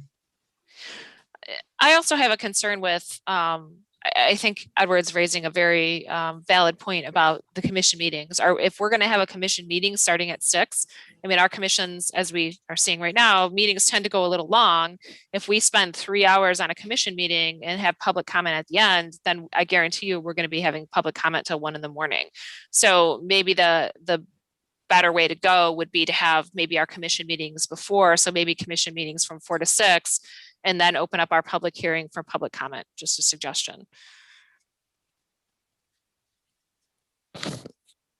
Any further comments? Cynthia, go ahead. I also think we shouldn't, how do I say it? I think the public hearing should be a set time, and then our commission meeting should be before that, because otherwise we're taking up all the public comment time, and the point is to hear the public. I think that's fair. I am in favor of having our meetings prior to public comment. Yeah, I think that would be good for our brains, but that is just me. Doug, did you have something to say? Yeah. Yeah, I mean, I fully agree with what Rebecca has said and Cynthia has said. But I'd like to have a break in between the two. So I wouldn't want to have them back to back. So like, let's say start at 1 and go to 4 and then have a 2-hour break and then come back. That gives us a chance to rest up and get something to eat and so forth. Okay, Rhonda? So if we do it that way, does that mean that we will not be doing public comments during our regular meeting? That we'll move it how we, like right now, we have public comments at the beginning of our meeting. So does that mean when we do it, we won't do any public comment until after for the open session? Sorry, Julianne, I think is going to come in with the clarification. Yes, no, the public comment would be required during your regularly scheduled meetings in addition to any of the public hearings. So that requirement would remain. So there goes my concern. If we get people that want to give public comment during then, is it going to be stretched out even longer too into the night? If people start giving their public comment about maps during our business meeting, our commission meeting, are we going to look at the same situation that we would have been looking at anyways? I think that's a tough one because I have this, I was thinking the same thing in terms of which delay do I prefer? I guess that's kind of what we're looking at. But I think Julianne spoke on this earlier, and Julianne, please correct me if I'm wrong. If this will be the opportunity, if it's a concern for enough of us to decide if we want to take that time frame from 2 minutes and make it be something else. That way, we can be a little bit more conservative with the time. But I also think we should plan to be eager and patient listeners, because I just anticipate there being lots of public comment. Whether we had voted, to do something with the 2 time frames and a break, I think we would have been sitting on our sitting parts longer in between. Or if we have something in the evening, we should plan to be there for an extensive amount of time. But that's my quick thought on that. I don't know which hard us as a commission prefer to which one we'll pick. So Julianne, like right now we have this very sort of standard structure that we follow for our meetings, where we start out with the roll call, and then we approve the minutes and the agenda, and then we go into public comment. Can we restructure those meetings for that date where we have public comment at the end? So maybe we get through all of our business first, and then at the end we go to public comment, and that opens up the total public hearing where we can receive public comment. Is there a way to do that so we're not like double dipping on the public comment in one meeting? So if I understand you correctly, the question is whether the regular meeting agenda can be modified to accommodate public comment at the end. Yes. And that, so the hesitation that I would give with that, certainly the commission has control over its agenda, but the one of the foundational issues of public comment is that people get to tell you their thoughts prior to you acting, prior to you taking the vote. So I would not recommend that. I would recommend having the public comment again, germane to the agenda at that time. And again, the blocks of public comment time for the public hearings again, this is I presume, or I would expect that the commission would get members of the public just that want to observe and not speak. This is the first time any of this is happening in Michigan. It couldn't be any more exciting that the public is able to be engaged. So I really expect you'll get some observers, you'll get some verbal participants, and it's just going to be very exciting. So I hope that was responsive. Yep, thank you. Richard, you had a comment? Yeah, I just was going through the list of the proposed meeting sites, and it looks like 8 of the meetings that are on the list are on a Thursday. And if my count is right, 4 of them start at 1 to 4. Just something I thought I'd throw in there so you know where we'd have a meeting from 1 to 4, and then right away you'd go into your public meeting shortly thereafter. Okay, any additional comment? Go ahead, Julianne. Thank you, Vice Chair. So definitely Commissioner Weiss raises an important point. The meeting schedule that you adopted in January sets your meetings throughout the year, the regular meeting agenda, that can be amended by the commission by majority vote, and any amendments to your regular meeting schedule, similar to the one that just occurred, moving the April 1st, the meeting during the beginning of April to March 30th, you can amend your regular meeting schedule. It just needs to be posted and published at the timing requirements set forth in the OMA, which again would be put on the commission's website and available for public consumption.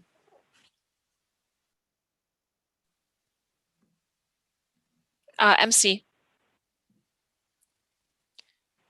I think I would request us as a commissioners to try to, if we're going to do our separate business meetings, I'd like to try to do morning times to accommodate some of the disabilities or the people who need that, that the evening is hard for them, whether that's seniors, as was made or commented earlier. But I feel like that I'd like to try to be as accessible as possible, and so because we're talking about this, I like the 6 p.m. time meeting, but I just feel like we've got to get some alternatives, and this may be the best time. The best option is to sort of just have our regular scheduled meetings and keep the 2-minute limit in place. That feels good to me. For the whole thing. Sorry. Go ahead, Anthony. So I was under the impression that the main course of business for these meetings is going to be taking the comment. So I don't think we're gonna have other major regularly scheduled business at these meetings that we're holding in public. Am I correct on that? I think it's Sue, hard to predict. yeah, Sue, I see you have your hand up. Go ahead. I think the commission is going to have to decide, and you know, staff will also have some input. If we have items of business that need to come before the commission, certainly we would bring those forward.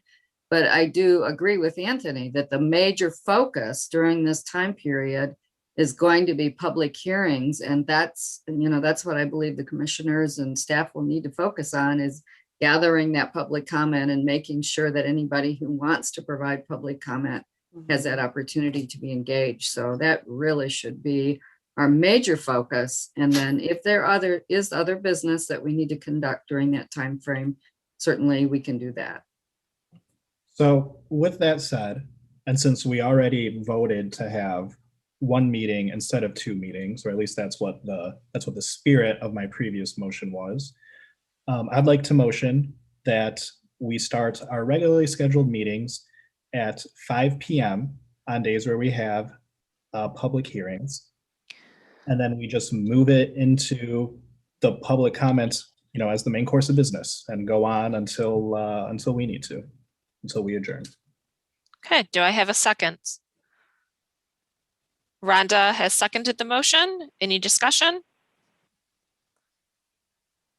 Okay, seeing none, let's move forward with voting on that motion. So the motion from Commissioner Eid is to start our regularly scheduled meetings at 5 p.m. on those Thursdays where we have public comment hearings that we will be holding. And all in favor, please raise your hand to so signify. All opposed, same sign. Okay, the motion carries. Edward, go ahead. Yep. Thank you very much. As we're scheduling, I just want to reiterate, we do have our dates, but some of the facilities such as the Voss Place and others, we're looking for others, have our COVID vaccination sites.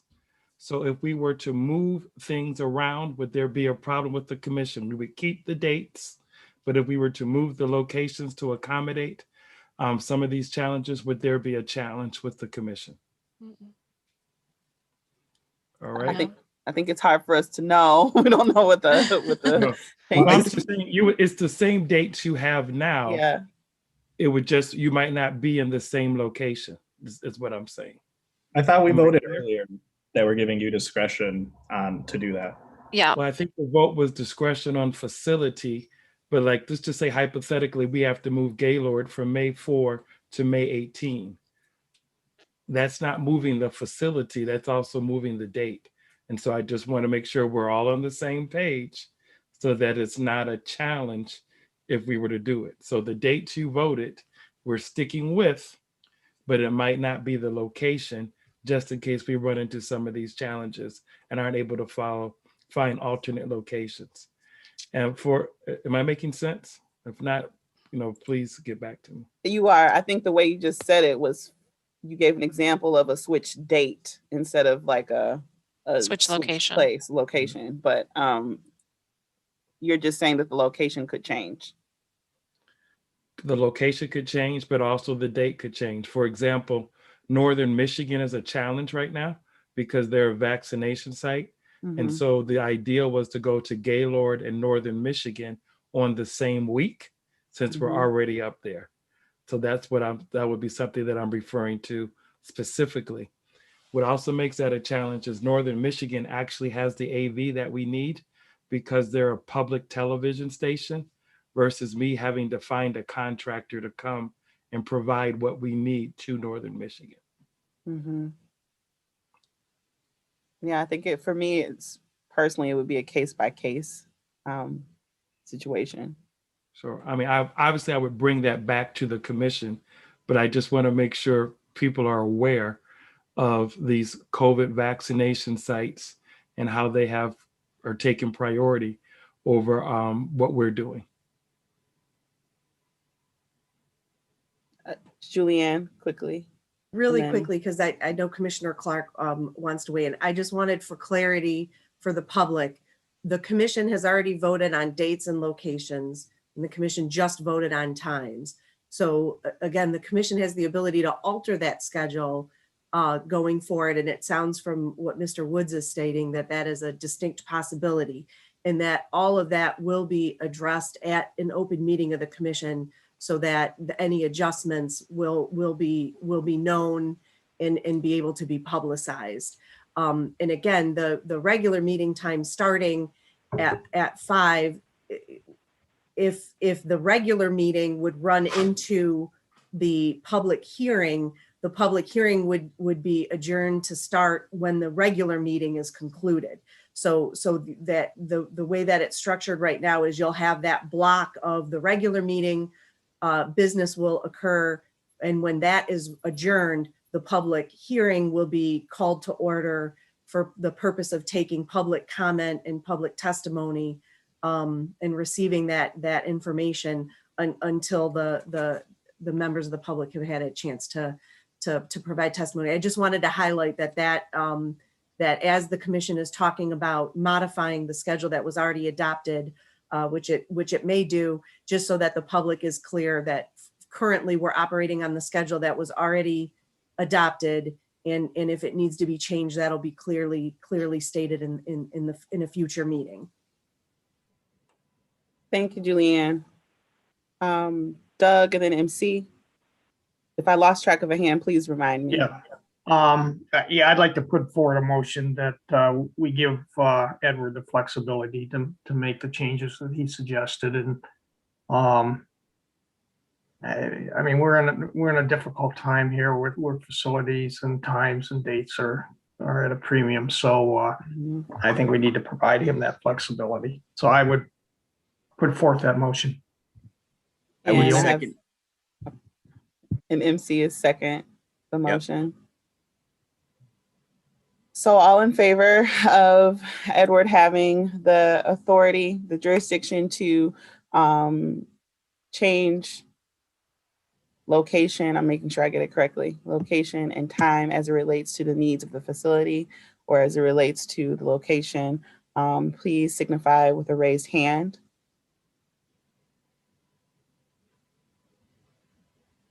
One, 2, 3, 4, 5, 6, 7, 8, 9, 10. Okay, and all opposed, same sign. By my count, I had 10. Okay, 10 in favor, 2 opposed.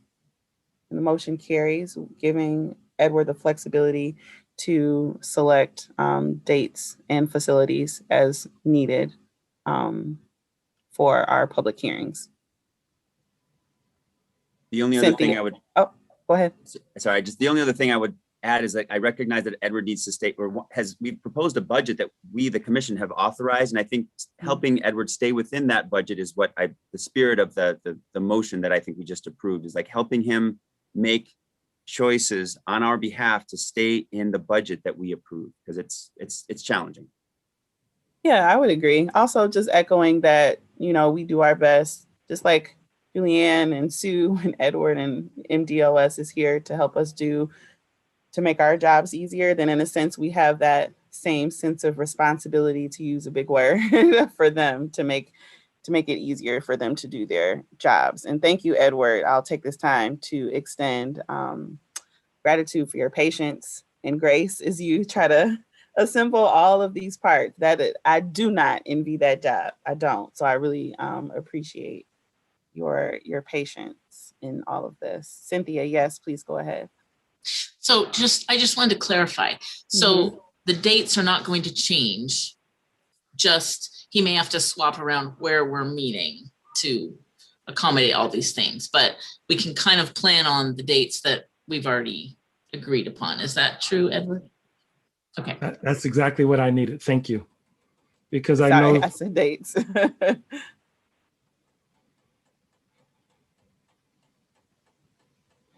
Go ahead, Edward, were you finished? No, I just wanted to affirm Commissioner Orton's interpretation as being correct. Okay. If something was to happen, I would come back to you all immediately. But right now, I want to focus within the dates that were already approved. Okay. All right. Thank you for that clarification. Any other questions or thoughts? Julianne? Yeah, just briefly, again, going to Commissioner Orton's thought, question is, as Mr. Woods indicated, then if those changes are being made, they'll be brought back to the commission. Correct. So again, the public will be well informed of any modifications to the schedule that the commission chooses to make. Thank you for that clarification. And with that, that would conclude our last item in unfinished business. We're scheduled to take a break at 2:20 and it's 2:17. I see no issue with us digging into our break 3 minutes early. So at this time, at 2:17, we will take a break and convene. Oh, we'll take a break. 10 minutes.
Almost everyone is back. Oh, yep. Now everyone is back as soon as I said that. All right. Welcome back, commissioners. I hope that we all got whatever we needed to get done in our little time away from each other. We are calling, or I'm calling the meeting back to order at 2:32. So continuing on with our unfinished business, we have a continuing education presentation, our map practice with the Ohio map. Mr. Matt Grossman, PhD Director, MSU Institute for and Public Policy Social Research. And then Eric Guthrie, a demographer from the state of Michigan, will also be joining us. So without further ado, I'm going to hand it over to Mr. Grossman. Hi and welcome. Thank you for being here today with us again, as usual. Hi, great to see you all. I hope I'm getting some feedback. Are you all hearing that, or it's okay? I can't hear any feedback. You sound clear. Well, we'll switch if we need to. And Eric, are you with us? Can you say hello? Hello, everyone. Eric, State Demographer. Great. And I think, I'm not sure if we have him yet, but my student Wyatt Ledman is also here, who wrote the instructions for you all and can also help answer questions as well. So please welcome Wyatt. And the first thing I wanted to talk about is a map that Wyatt drew of some Michigan communities. I know you all didn't get the chance to do that for the most part, but I had some students draw some communities just to give you a sense of the kinds of things that you might see. So this is one that Wyatt drew based on some of the kinds of things that we discussed. Just to look around a little bit, we can see that there's a state employees community, which is obviously centered around Lansing. He also did a tourism economy, one that is up here in part of the UP and along mostly Lake Michigan. He did one of college students that is spread out throughout the state a little bit. One of the Kalamazoo and Battle Creek area that looks just rectangular, like a metro area, and another rectangular one that's basically Genesee County. And one of where racial or ethnic minorities are a majority of the population, which is also spread out somewhat around the state. So just a couple of things I want to note about some of these communities. They range in size. So if you get, you might get communities submitted that are very small or very large. So these happen to range from 82,000 to 1.2 million. So the 82,000 one is the Dutch ancestry one, and then the 1.2 million is the majority minority areas one. And to give you a sense of the size of the districts that you're going to be thinking about, congressional districts are 706,000, Senate districts are 260,000, and House districts are 90,000. So that's just current estimates. We won't have the officials. But to give you a sense that some of these communities would fit inside a state house district, others would be much larger. And unlike the kind of district maps that you drew, these can be overlapping. So of course we have the state employees around Lansing, but in addition to that, we have maps of majority minority population and of college students that are, of course, within the boundaries of high state government employment. So that doesn't always mean that we can easily combine them into one space, or that some might be spread out and others not. So that's just to give you an idea of the community drawing feature that some of you had a chance to play with. I now want to turn it over to Eric to give us a sense of just what kinds of data you'll have beyond those kinds of data that you see in Districtor. Okay, thanks, Matt. I'm just going to try to share my screen here and hope I'm getting this right. Let's see. Share. Okay, you can see my presentation, right? Okay, fantastic. I'm just going to say too that when I'm in this presentation mode, I can't see the Zoom screen. So if anybody has an issue or a question, please give me an audio cue on that because I'm going to be working in the presentation. So the reason I wanted to talk to you today, or the reason that I think that some folks on the commission staff wanted me to come and talk to the members today was to talk about additional data sources that we can bring in to understand these communities of interest. When we get the PL 94-131 data, which is the redistricting data that will be released tentatively in September, possibly in a legacy format in August, the variables you're going to get in that data are somewhat limited. So you're going to get very granular data down to a small geographic area for race, Hispanic origin, the race populations over 18, Hispanic population by race over 18, the large group quarters populations, and also counts of housing units with vacancy status, right? So while that is a very large data set, the variables contained within it are limited to some degree. So I wanted to talk to you about what other data sources are available that will allow you to understand the state and to it's definitely and to really have an understanding that's going to allow you to fulfill your mission of reflecting the diversity of the population, and to understand the very multitude of ways that communities can be defined, and the way that we can see the geographic dispersion of these communities on the map and see what relative boundaries we can assign to them.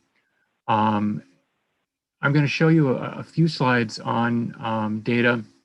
The first few are going to be on data that I pulled on ancestry origins from the American Community Survey, and I think that they're interesting. And then I'm going to also show you some data on employment in a particular industry, because I think that relates well to an economic community of interest. We're going to start by looking at some ancestry variables. The first one that I want to show you is German ancestry. And the reason I picked a few ancestry categories specifically because I hadn't heard anybody really saying that they want to do any redistricting on these categories. I didn't really want to present to you variables that people might want to redistrict on, because I wanted to suggest that I'm giving you ideas or telling you anything ahead of those public meetings where you're going to get the public's input. So when we look at things like ancestry variables, there are quite a few different ways to look at it. And the first thing I want to talk to you about is sort of getting an idea of strong association versus weak association, right? So what I've mapped out here for Ohio and also Michigan is a variable from the American Community Survey that looks at ancestry. And I pulled out the persons that identified as being any part German, right? So the ancestry question is a check all that apply question. So there are innumerable combinations that people could have supplied in response to the question, but this map shows proportions for people who marked that they were any part German, right? So any fractionality thereof that they decided they wanted to report. We can see that there is a very strong geographic correlation in Ohio in this northwestern section of the state. And in fact, I had to adjust my map parameters because the concentrations of German population in this area of Ohio is so strong that I had to add 2 more categories to the top of my map. I think that would be something that would be important if you were talking to a community of interest that said that they had a very strong association to a particular geographic area. And if ancestry was a component of that, which I know that there are some ancestral groups that may be advocating for some consideration, that there are ways for you to see what those geographic bounds are. So in addition to the geographic bounds, the benefit of having data on a question where people can select multiple answers is that you do get the sense of people who have some affiliation to it, right? So it may have been 1 of 2, 3, 4, any number of categories that they may have selected. But you can also get a sense for people that have a strong association for particular categories. Now, I chose for this first example, the German ancestry, because it is the most common ancestry type selected in both Ohio and Michigan. So in Ohio, we see 23.8% of persons report some German ancestry. In Michigan, it's 18.9. In both states, however, it's the highest reported actual ancestry. The highest reported category is the unclassified or not reported at 26.2 for Michigan and 24% for Ohio. But the highest actual reported ancestry is German with the measures I quoted a moment ago. So we get a sense in this depiction that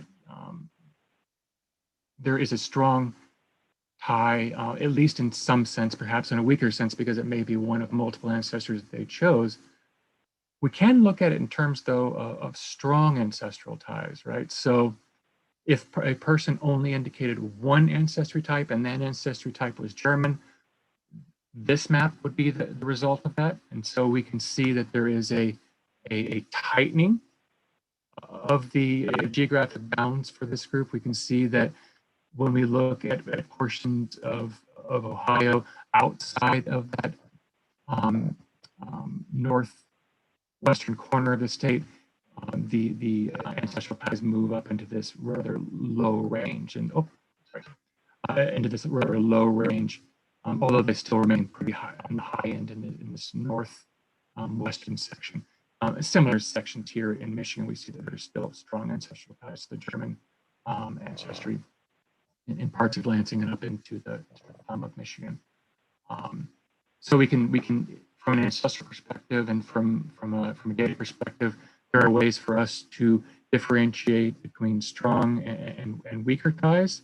And these types of maps can be produced for most ancestral categories that exist in our nation and our state. So if there were other groups that wanted to look at these particular dispersions of the population, that is entirely possible. And it is something that if somebody brought to you a particular group that they wanted to be considered, you could also look at the particular bounds and see what their relative geographic dispersion and patterns are. Another group that has was on the maps that Matt showed you was one of Dutch ancestry, and we can see that in the state of Ohio, with few exceptions, there is not really any significant concentrations of that ancestry in the state. There are a few spots where it might get up, into the teens or 20% range, but is not really a major ancestral group in terms of the dispersion across the state.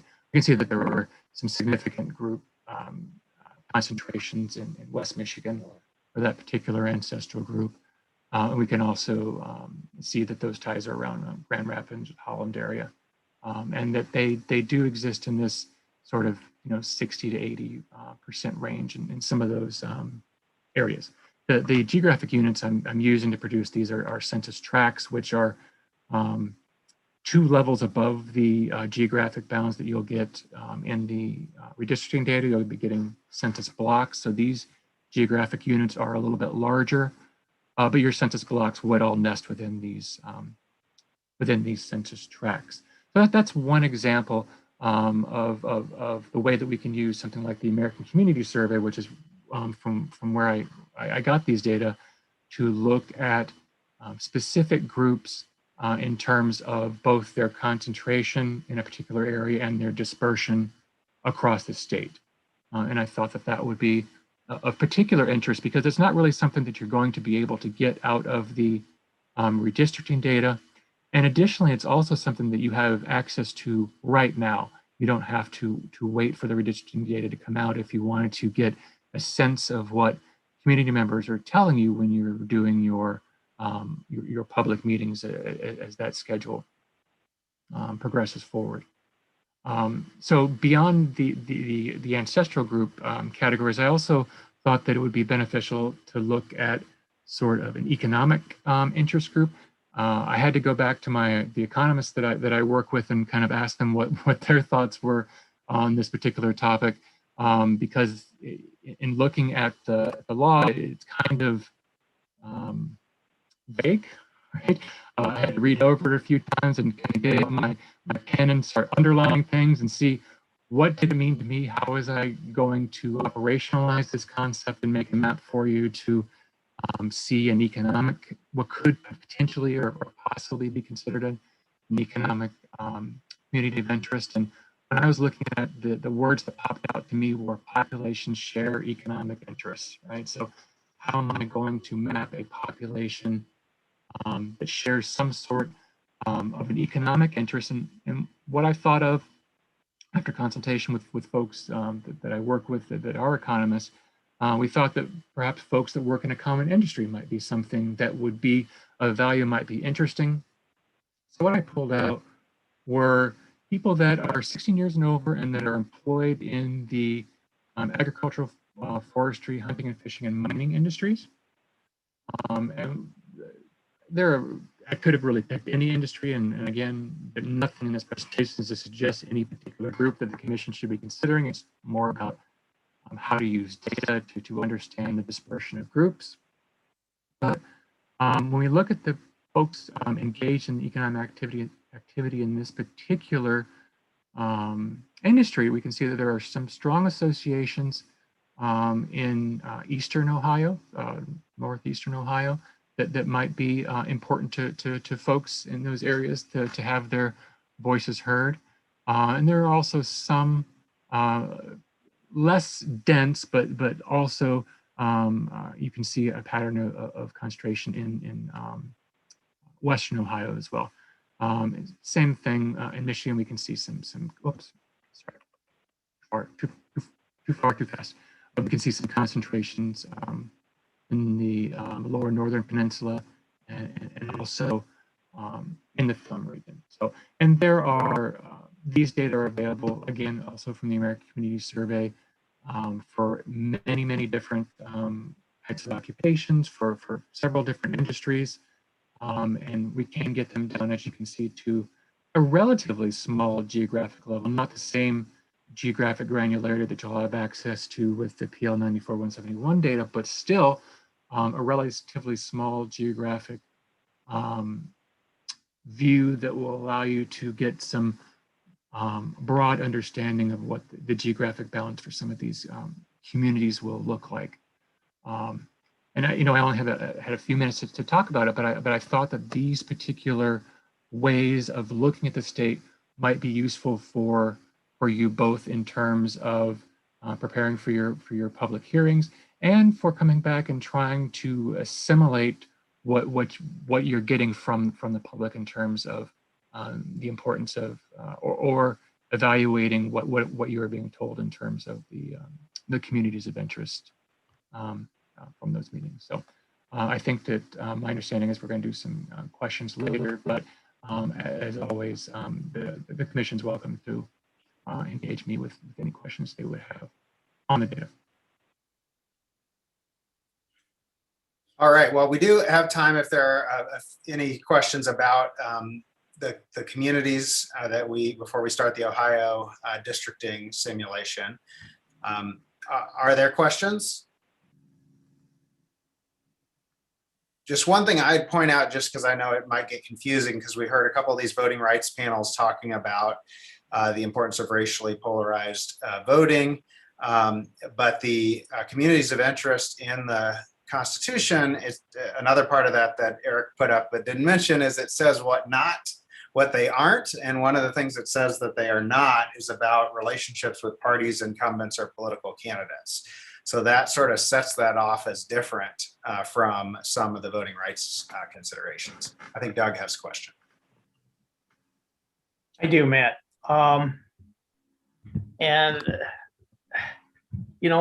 This is really interesting. Take a look at this, and we can have thousands of communities of interest when we get going. So somehow, in my mind, we've got to identify those that are significant and those that are less significant, to be able to use only those that are significant. Is there a good way of doing that based on the data that you have? If you're able to define significance, then it's possible that we'll be able to attach that to data. But I think that might be too open-ended for Eric to. Well, significant in my mind would be maybe above 50%. You had some percentages. Oh. Yeah, so let's just use that as the baseline. So how do you sort that sort of thing out of what you're going to use and what you're not going to use?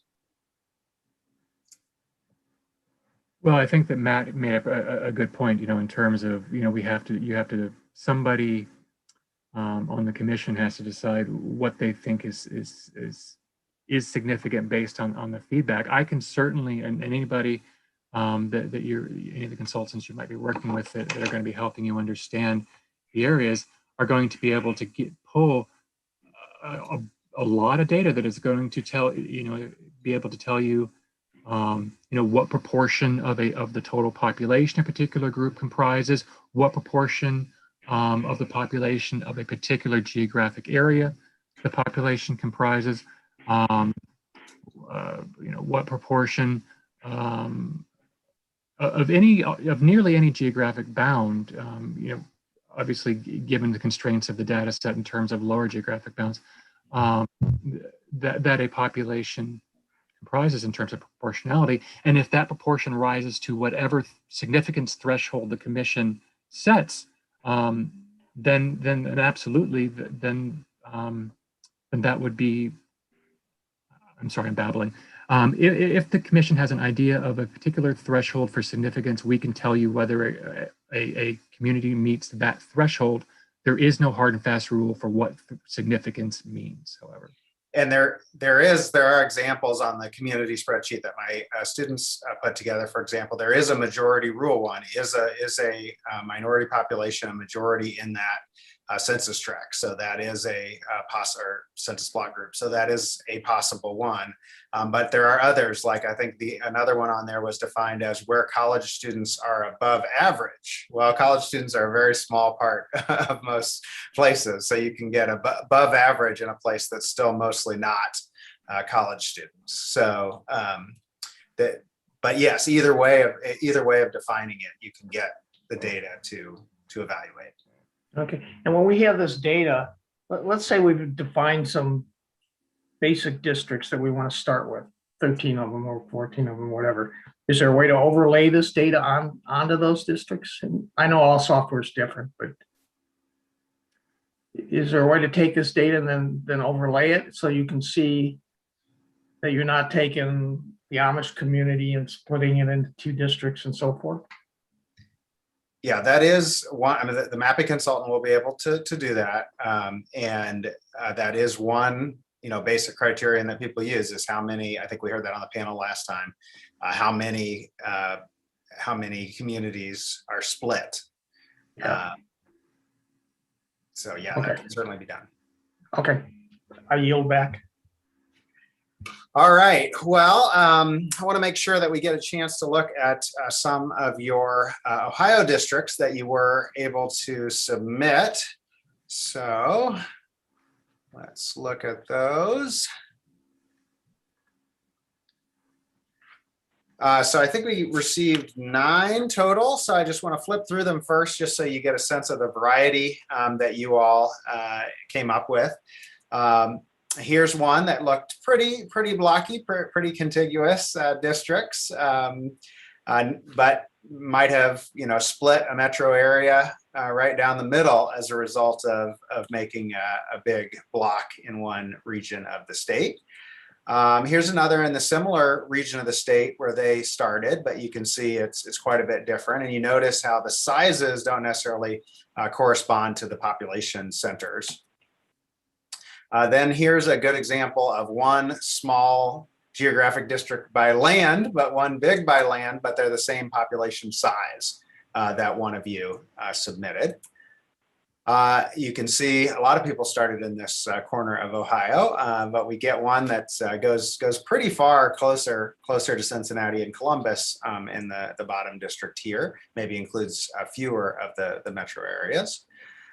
We have one that started in the Cincinnati area, a relatively small district, and then a relatively large district on the east side. Another one near the bottom that sort of took a line and divided it. I noticed some people had trouble with contiguity, so we have a little bit of extra places marked here that wouldn't meet the contiguity criterion. Someone started in the middle around Columbus, and so we have two districts in Ohio. This one looks a lot like the other one that we saw, and here's one that goes out from Columbus northward. Then we have one that started in Toledo in the northeast corner of the state. And again, you can see the relative size geographically of these districts. Then we have one that had one big and one small district. But one thing I want you to notice here is that although these districts are fine, they might create problems for us later, right? We have this big line on the side that's sort of left open and would have to be connected to other districts. So one thing we'll see in a moment is sort of the problem of the district of leftover. That is, once we get to a large number drawn, we could have areas that don't maybe have that much in common, but are the leftover area on our map. And we'll see that's a fairly common problem. Then someone late submission out of Cleveland area gave us 3 districts around there that actually look somewhat similar to the current congressional districts. 2 out of 3 of them do. So that's the broad brush look. I want to show you a couple of things. Oops, I'm getting blurry, but a couple of things to notice about your districts. 2/3 met the contiguity criterion. That's the second criterion, so it's pretty high up on your list after federal law. So most of you did, but I think those that didn't might have been just might have been more of a paintbrush issue. But you could see that sometimes the districts went off. I also created this sort of no holes criterion, which is to say your districts might have been contiguous, but they might have created holes for other districts, or like that one we saw, make it very difficult to connect other districts based on what's left. So just over half of the districts that we submitted met that criteria. And it looks like we had all but one of the district maps that were submitted were equal population within 2%. So that's the very top criterion that you'll have to meet and that you'll be able to meet. But I think that was aided. You all were probably aided in that by having that line at districtor where you're trying to meet that. And hopefully we're able to get that. So that's some basic criteria. Some other things we might look at. We, of course, don't have communities of interest for Ohio, but some ways that we can look at breakage. Low down on your criteria list is the second to last one is that it reflect consideration of county, city, and township boundaries. So this is the average number of counties broken in your 2-district map. So it was almost 10 counties broken. One of you only broke 1 county in your 2 districts. One of you broke 17 counties in your district. Now, I didn't tell you to minimize that. So we're just sort of looking at what happens when we're kind of doing it from scratch. But even in just drawing 2 districts, we're often going to break quite a few boundaries. And then I also looked up the metropolitan statistical areas of Ohio. And looked at the average number of those that were broken up, and the average map of just 2 districts.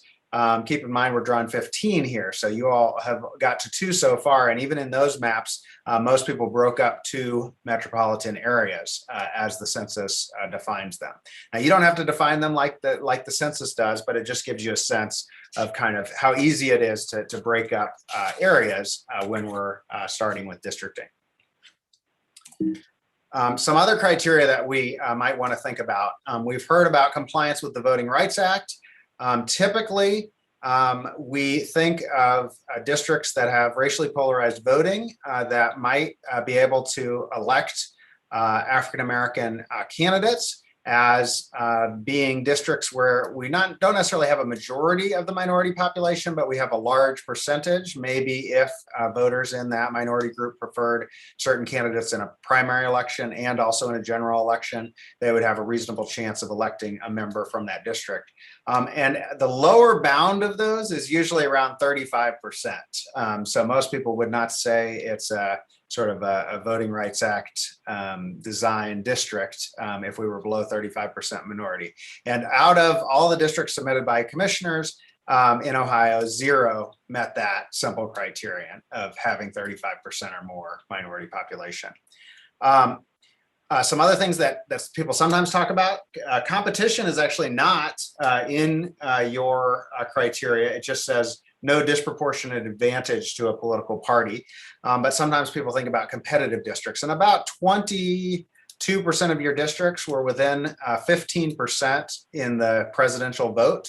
So one candidate won by less than 15% in that district's boundaries. So that's about a fifth. So that means that all the others were what political scientists would think of as very unlikely to elect a candidate of one party and very likely to elect a candidate of the other party. We also have criterion that are mentioned in your list of criteria about measures of partisan fairness. And one simple way to assess that is how many total votes did you collect and how many seats did you give to each party if we assume that the presidential winner won in that district, which is a big assumption.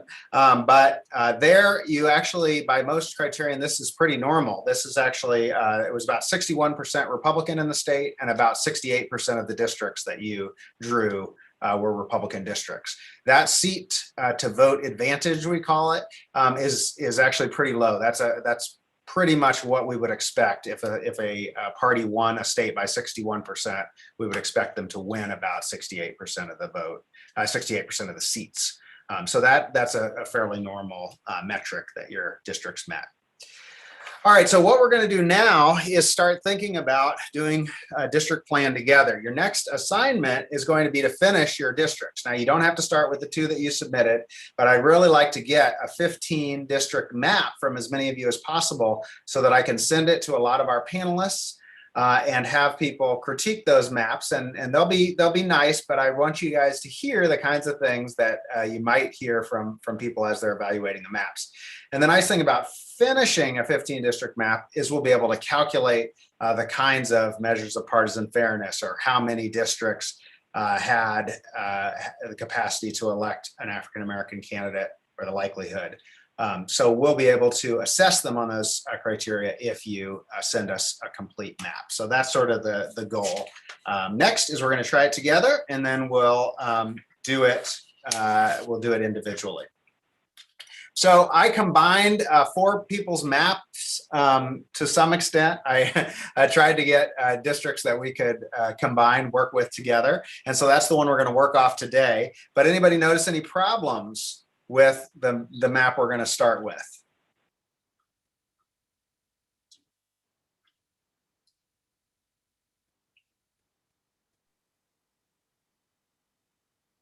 Lower left corner.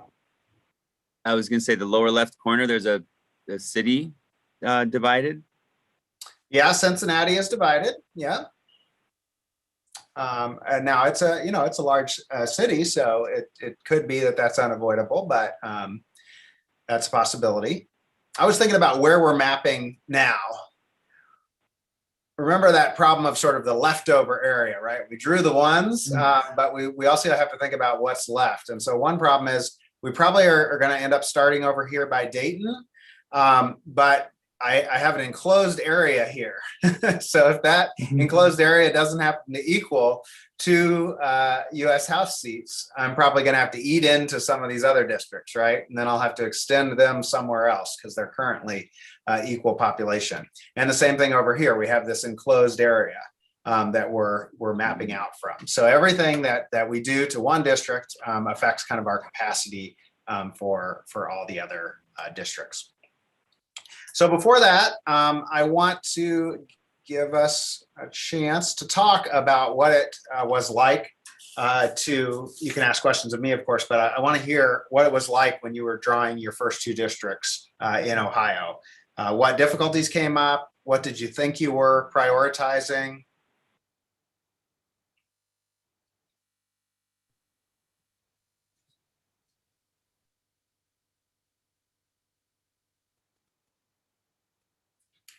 Anthony. Hi. And, again, thank you for all this information. This education, I think, is critical to us coming up with, good results for the people of Michigan. So thank you to all of our panelists today for the continuing education. So I'm the guy that submitted the 3-district plan. And, it's funny, I was not looking at any previous maps. So it's interesting to me that you said it came up similar to what's currently in place. But, I tried to only do 2. And I wanted to start with the Cleveland area, essentially, and kind of work my way down to Akron, Ohio. And I just found it, pretty much impossible to just draw 2. So that's why I ended up submitting 3. Some of the factors I was looking at were, having such a condensed population in Cleveland versus the surrounding areas. Yeah, so that's why I gave you all 3 instead of 2. Anyone else reflection on your first try? Cynthia. So what I noticed, well, it was very interesting. And I was really just looking at population, and I was trying to look at counties, keep the counties together. But one thing I noticed, and I don't know if it is just a reflection of districtor or how Ohio is mapped right now, but certain places weren't contiguous. Like if I included one little area, it would capture these pockets that were out. Is that, can That's you explain right. that? Well, those are real manifestations of some electoral areas. So you're mapping here in Ohio, or in Michigan, what we looked at was census blocks, but in Ohio, we're mapping precincts. And so if the locality defined it such that it was a mix, then sometimes it is. So yep, that could come up. Other things people noticed. Did anyone have a challenge? Doug? Yeah, I started with Southeast Michigan, or Southeast Ohio, and I knew it was a rural area because I lived down that area for a while. And so when I did that, it seemed to be a lot easier than when I dealt with a large city. So the question that came into my mind is, when you start to map these, should you start with the larger cities and work down toward the rural areas, or should you work at the rural areas and work up toward the bigger population areas? And I never could come to a conclusion on that. So we're probably going to do a mix. Of course, we won't all be hand drawing. There'll be some that could be drawn by algorithms. There'll be some that could be drawn to maximize some kind of statewide criteria that you set. But yes, I think it's very useful to figure out both very, very tiny lines where you have to zoom in to see those city neighborhoods and the big rural spaces. That is. You mentioned algorithms. What algorithms are we talking about? Well, if you submit a complete map, I'm hopeful that we'll be able to compare them against different kinds of maps. And one way to compare is maps that were previously done, right? So we could say the maps that have already been drawn for Ohio, how does yours compare in terms of race or party data? But another way that I'm hopeful we'll be able to get at is there are people who give a computer criteria and say, we just want the most compact districts that meet, that maximize this. They maximize racial representation and lack of partisan bias. And so some ways of evaluating maps involve kind of taking a map that you would draw and comparing it to hundreds that were drawn by computer. Now, because of the way that your criteria work, I'm not necessarily recommending that you'll ever get to any kind of full algorithmic route, but it is sometimes helpful to compare the maps that you all come up with ones that we're trying to meet certain criteria and were done automatically. Any other observations before we get to doing it together about drawing it yourself? All right, well, one other way to think about comparing is to look at the current districts. So just to show you that real quick, this is the current Ohio congressional district. So Ohio has the same likely problem that we have, which is that they'll be losing a congressional district in this census, or likely will. And so they're going down from 16 to 15, or we are assuming that they are, as we're likely to lose one as well. So this is what the current map looks like. There are two districts that have been represented by African-American members, 3 and 11. There are a total of, 9? What is the total? 9 versus 7 in terms of Republican and Democratic districts. And there aren't that many competitive districts. So one thing that you'll get back from your map that we'll be able to provide you is these measures of partisan bias. Now the partisan fairness. So the Constitution says using accepted measures of partisan fairness. So there's sort of an assumption that we have accepted measures. We do have some measures. There's going to be dispute about the measures, but the nice thing is that they're all sort of easily calculated. So here's just two very easy ways to look at the current map. And what this says is the median versus the mean vote share in the Republican district, in Republican vote share across these congressional districts. So the median is 7% higher than the mean. And this is a way of comparing it. Now, this isn't a comparison across algorithms. This is a comparison across all congressional districts across the country. And it says, okay, this plan is plus 7% Republican by this metric of median versus the mean. And it's, here in the distribution across districts.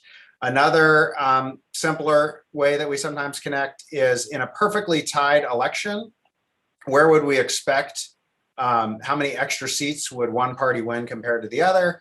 And so here in a perfectly tied election, according to this metric in Ohio, we would expect Republicans to win 21% extra seats in a hypothetical perfectly tied election.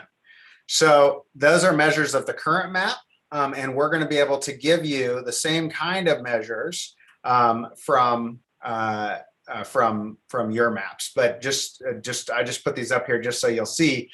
Even though we talk about accepted measures, they don't always agree, right? So this one looks like it's a more extreme map, a more extreme gerrymander than this map by this particular criteria. But we'll give you all of them.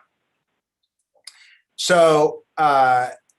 And we'll do the same kinds of measures for other criteria. Any questions about either the current map or anything else before we get to drawing together? All right, now we have the fun part. Remember that Anthony. Hi, can you put that back up real quick? Yes. I have a comment on the map itself. The current map? Yeah, the current map for Ohio. Yes. Yep. I don't know if this strikes any of the other commissioners this way, but I mean, I should state, I've never looked at how Ohio's districts are drawn. We're not in Ohio. They can do their own thing, of course, but just looking at this. We're taking over today, Anthony. You can go ahead. These are all over the place. I mean, looking at, District 7, there's a big U, around District 13. And I just, this looks like it's really all over the place. And I don't know if that's the impression anyone else has, but just looking at it, that's my first impression. Yeah, so now the reasonable compactness is actually your very last criteria. So that is something that you're asked to look at, but it is not necessarily the top criteria. And we did hear from the Voting Rights Act panelists, for example, that you sometimes get pretty funky districts like number 11 here that might be designed to elect an African-American candidate. But of course, people are going to look at this and they're going to think, yeah, there's some funky looking districts, and they look funkier than the ones that you all produced. They look less compact. Any other thoughts on that? But this was, this was the current districts were drawn, by the legislature, bipartisan legislature, and so it's not that surprising that the outcome, is going to score lower on those partisan fairness measures than some of your maps might end up. All right, so we're ready. Okay, everybody see our current map of Ohio here? Where should we start? We have to make 7 more districts. We can add some information. So one thing we might want to show is just where the voters are. So you can see there's obviously some places that are much more populated than others.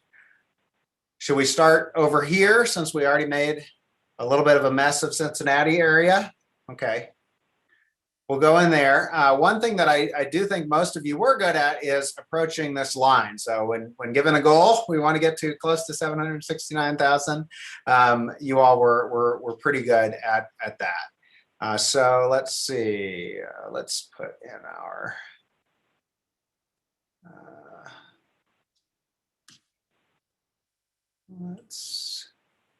We're gonna, if you do this lock already drawn districts, that helps somewhat.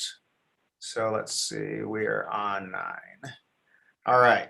So if you're blocking already drawn districts, the good part is, so you're not breaking into my district there. So it's pretty easy to get this part of the Cincinnati area. But we might have to go in a little closer here. We didn't get up very far. What do you think we should do? So this was sort of my most obvious compact district to satisfy Anthony. But now we have to do something. We have to either go up, incorporate some of Dayton, exurbs, any, yes. Vote up. Dustin wants to go up, all right? Yeah, I think go up. Okay. So we might combine it here with some rural areas, but we might get some more population. We'll see how fast that goes. Oops, so we went straight up. All right, so we're good on the compactness criteria, but we're still only at 239,000 people. What should we do? Should we kind of do this exurbs around Dayton? Should we go up here? Any ideas? Thinking this is where we're going to get into a situation where something's going to look funny, because I'll be guessing that we'd want to try and incorporate Laura and then go up to West Kilton and then up and around the green. So here, down. all right. Yeah. So what we're just trying to, at this point, just kind of maximize not giving ourselves problems later. So we'll fill in that area maybe. See, I'd agree with that because I'd want to try to keep Dayton as one whole area. Okay, so we could branch out and we could say, what's the chance that we're going to get 2 congressional districts in this space? Well, we're going to at least try. And if so, then maybe it's the Dayton that we want to sort of keep together. Was that your thought? That was my thought. I don't know what others think. Okay, so what's that going to mean for us, though? That's going to mean we might end up having a sort of a funky shaped district, right, that fills in the other part. Maybe we want to start drawing the Dayton district first. We could do that. That doesn't necessarily complicate life. That could, we know where we are here, but maybe do we want to start in central Dayton? Okay, now remember, you can change the brush size. So if you only want to do part of Dayton, that's fine. But of course, we're in, a more concentrated area here. So we're already above the other district. Should I just kind of keep going out? Yeah, I would go out and get the suburbs of Dayton. Okay. Okay, so at some point we might get into a contiguity problem, but we're not there yet, maybe. Now here's what somebody mentioned. There's some unconnected areas, so we might see that. So let's see, we could go around here. We're doing pretty well. Make sure you catch that area. Okay, now one thing that you can do is you can highlight unassigned units. It's not going to be pretty. It's going to give you a bunch of red, but that at least tells us that we got this whole area. There aren't any unassigned parts of that area. So let's back up a little bit. We're at 647, so we're pretty good for this district. So assuming that we might be able to get to 2 districts here, we could just go out this area. Do we want to do that? Yeah, let's try that. All right. Now, see, we know little, or some of us know little about Ohio, so we're not making anybody personally mad right now, maybe. All right, we're pretty close now, but we might be stuck with areas that don't necessarily consider themselves. We're getting close to Springfield here. So what do you think? Should we leave this contiguous district up here? Should we go down here some? Are we going to get into trouble and have to redo some of this district potentially?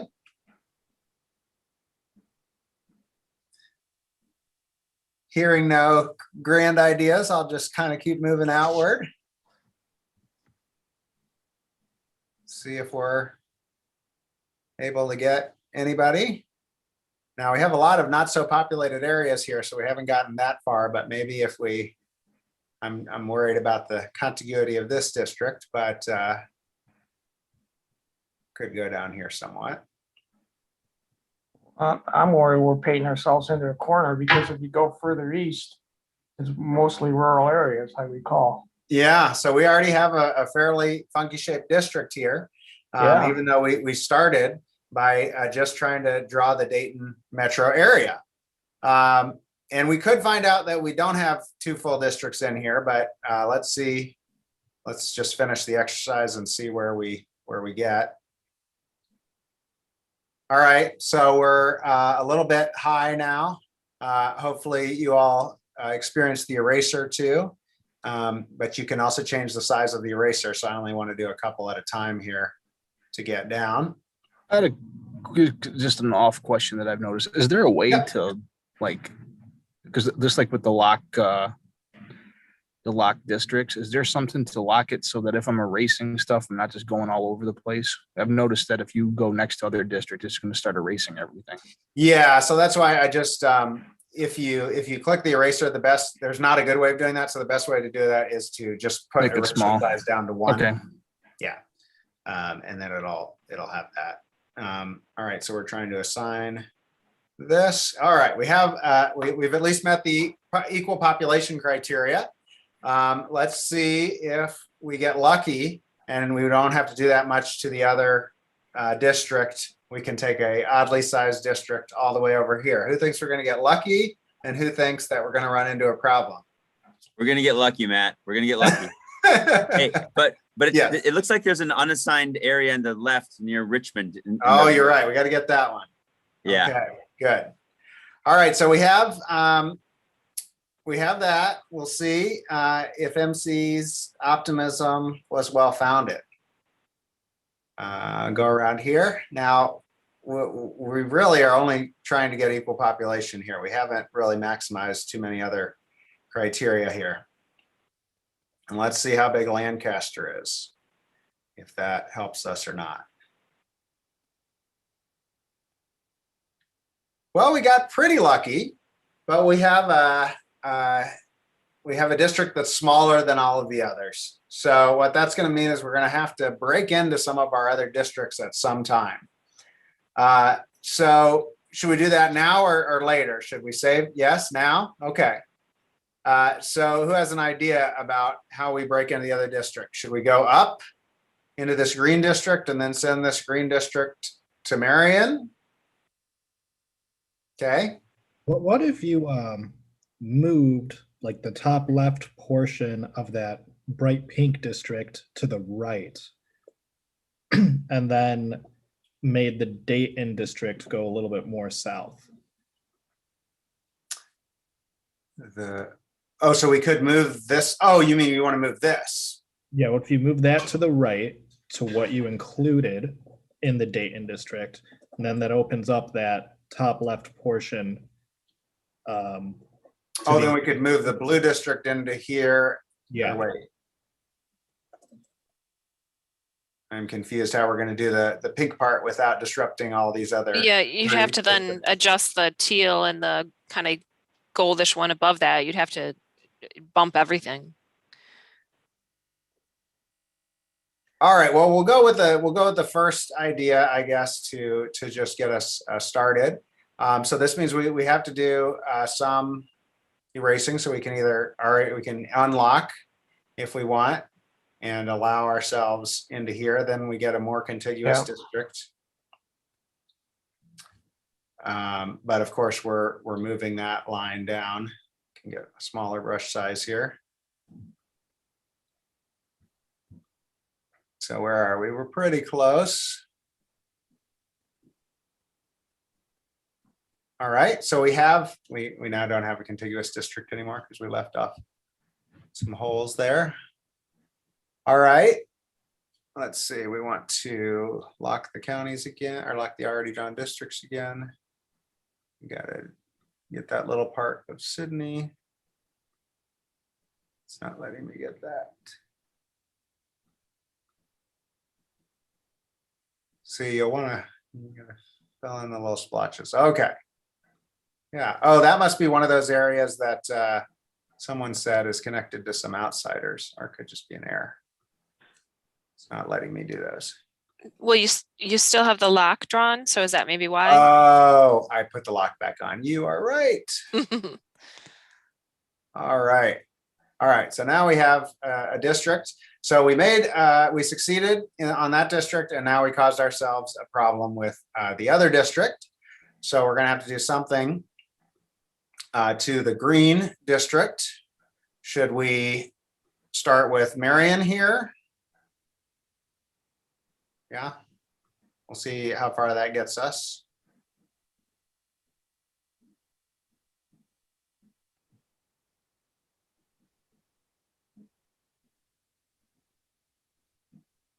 Get pretty close here.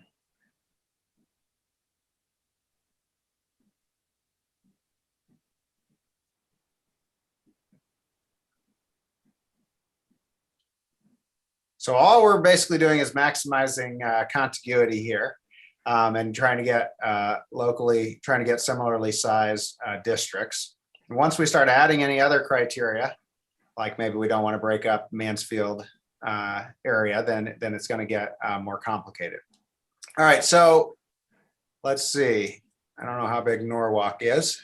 We'll have to see if we're going to be able to add that, or if we have to stick with rural areas here.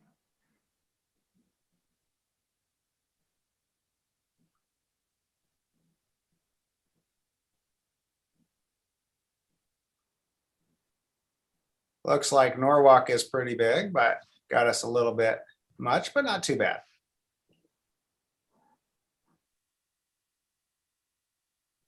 So we're pretty close now to equal population, at least. What would be your impressions of our district so far before we try and draw these last ones? Does it look any aesthetically better than the than the old one? What problems have we had so far?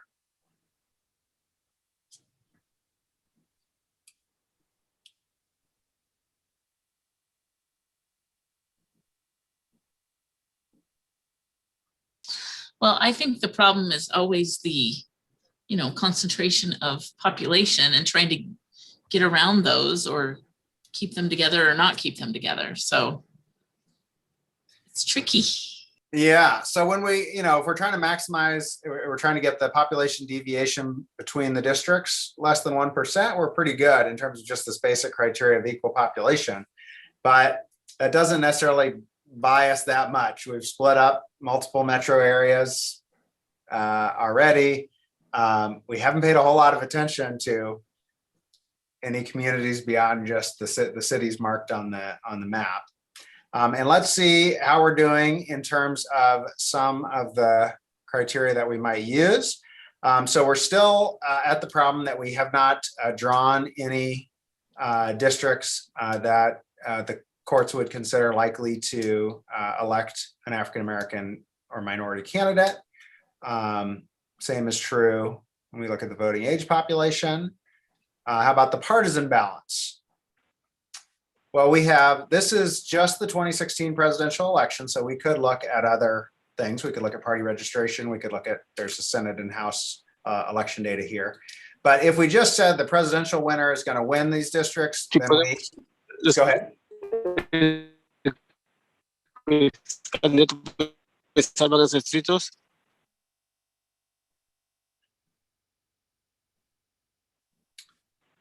Is that that might have been the Spanish translation. So we have 6 Republican districts right now and 4 Democratic districts, if we assume people would vote as they do for the presidency. But keep in mind, we've drawn some pretty close Democratic districts here. This one is very competitive. This one is very competitive. So in a 50-50, in a close national election, we might get 6 Republicans and 4 Democrats out of these districts. But in an election where Republicans won the national vote by 2 or 3 points, we might end up getting 8 Republicans and 2 Democrats out of this particular configuration that we've drawn so far. So could be that our map won't perform that well on these partisan bias measures or partisan fairness measures. Now, keep in mind, we weren't, I don't think any of us came into this with, let's draw Republican districts here. And yet we have a map that in a decent Republican year so far might give us a 6-2 split. So there are obviously concentrations. And one way to see that, we can actually put the election data on the map. And I'll take off the unassigned units so that you can see it better. So we have a pattern that is also true in Michigan. We have very geographically polarized voting. That is, people who vote for Democratic candidates are more likely to live in the center of cities and outward from them. And the people who live in rural areas are more likely to vote Republican. So that could mean that we get Republican leaning districts just by doing contiguous compact districts throughout the state without even necessarily trying. Eric, anything jumping out to you about the districts that we've drawn so far? No, I just think that the group is really honing in on the importance of recognizing that, when we get into these rural areas that, they don't provide a lot of population to get you up to that equal population size district. And so there is a lot of work you have to do around, the transition areas to make this stuff work. So one thing I mentioned as potential criteria is the showing county boundaries. So you can do that. One of you said, I forgot who, that they tried to minimize counties. It doesn't look like it was one of you that I combined their districts necessarily. So I'm trying to not have everything on the map at once. So is there any way we could draw a district that minimizes county boundary crossing that's left, or was that going to be pretty hard? Matt, I have a question about this. Yes. If we focus on the counties, do we also help municipalities who are responsible for voting or like administering elections, county boundaries also sort of line up with that? Is that also true? Is that one reason to sort of stick with within county lines? I would say the main reason is just that it is low, but it is on your list of criteria to minimize that. But these are already electoral precincts, so we're already mapping things that election officials are understanding. But so they have the capacity to implement the map. But I think you are right that the fewer things that you switch, the more, the less difficult it will be potentially to implement, and also for voters to understand, right? So in the Lansing area where I live, East Lansing is actually in 2 counties. So we have to get the election results from different places. There's a small area of the school district that's not in the city, and a small area of the city that's not in the school district. And that is true, in many places in Michigan. And in Ohio.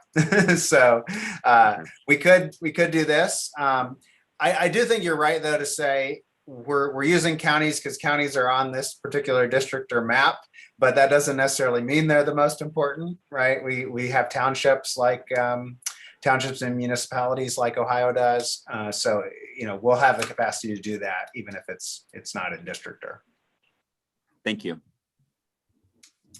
So I was going to have us try to draw a district that minimizes county boundaries, but it's a county boundary crossing, but it's looking a little difficult for us to execute that.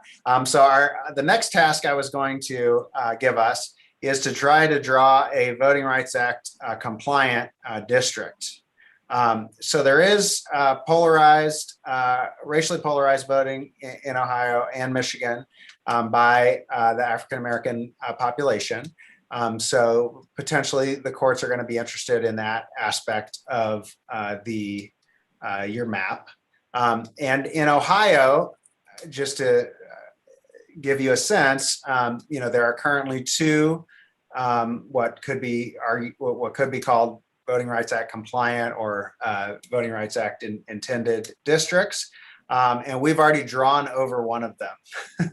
We drew over the one that is around Columbus. So that means that we've currently allocated a lot of African-American voters to districts, but we haven't built a district that the courts might consider likely to elect an African-American candidate.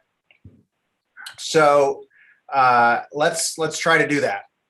So the largest remaining African-American populations, the good news is that we have some here around Cleveland, Akron, and Youngstown.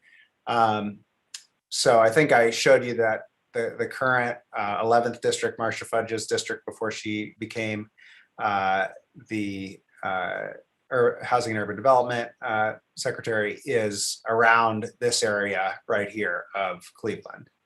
So maybe we can go in a little bit to there and try to draw a compliant district. Now, what do we want to think about in terms of this compliant district? Do we want to just literally say, okay, the African-American population of Cleveland lives here, so we're going to draw a district just in that area? Or what would be the danger in that?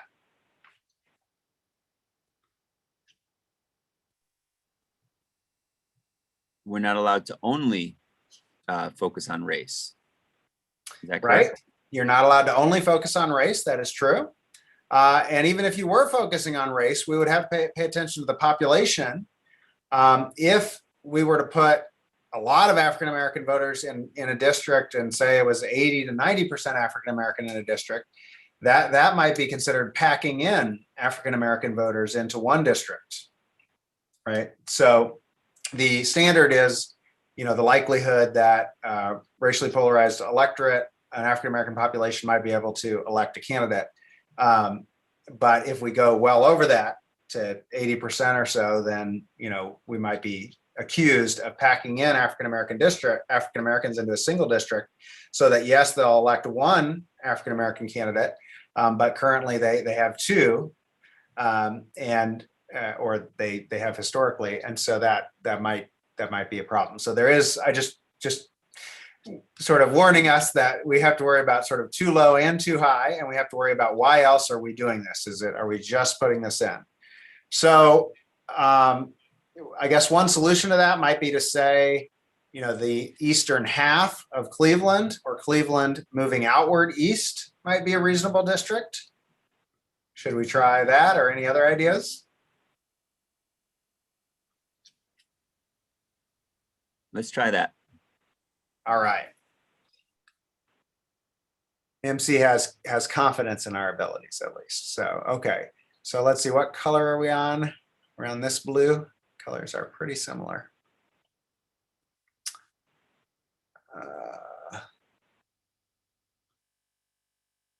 We can show our district numbers so we can figure out where we are. So we just drew our 10th district.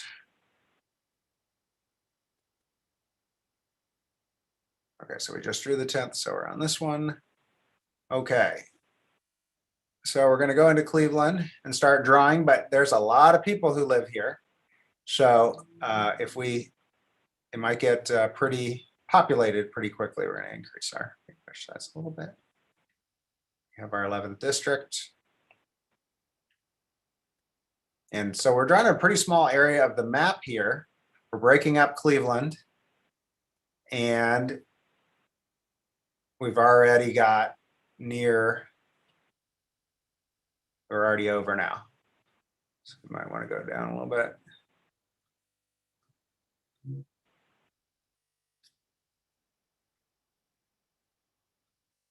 We'll try to take away some of the outlying areas here.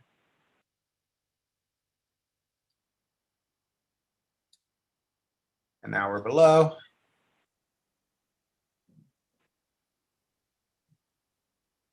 So when we're drawing these large population centers, every little bit is going to make a big difference. Mm-hmm. Okay, so we're at about the same population. Well, are we happy with our district or not?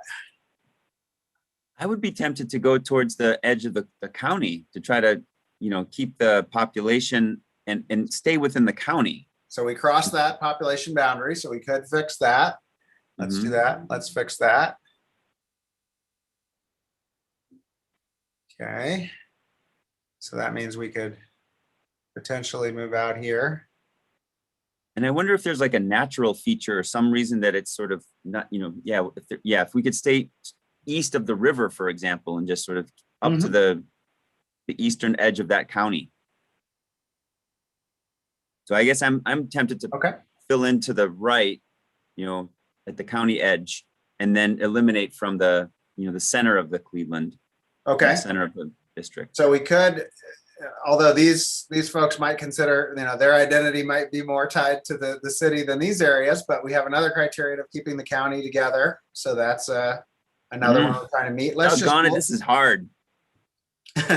Let's just look real quick at what our would look like here. This district is currently 46% African American, 44% voting age population African American. So this is not an overwhelmingly African American district. We don't have that issue, but we would be judged on the extent to which this district would be expected to, if there's racialized polarized voting in this area, which there has been shown to be in the past, then we might be open to criticism there. But this is, of course, a much more likely district to elect an African-American candidate or a candidate preferred by African-Americans than the other ones that we've drawn. Any other thoughts on this piece?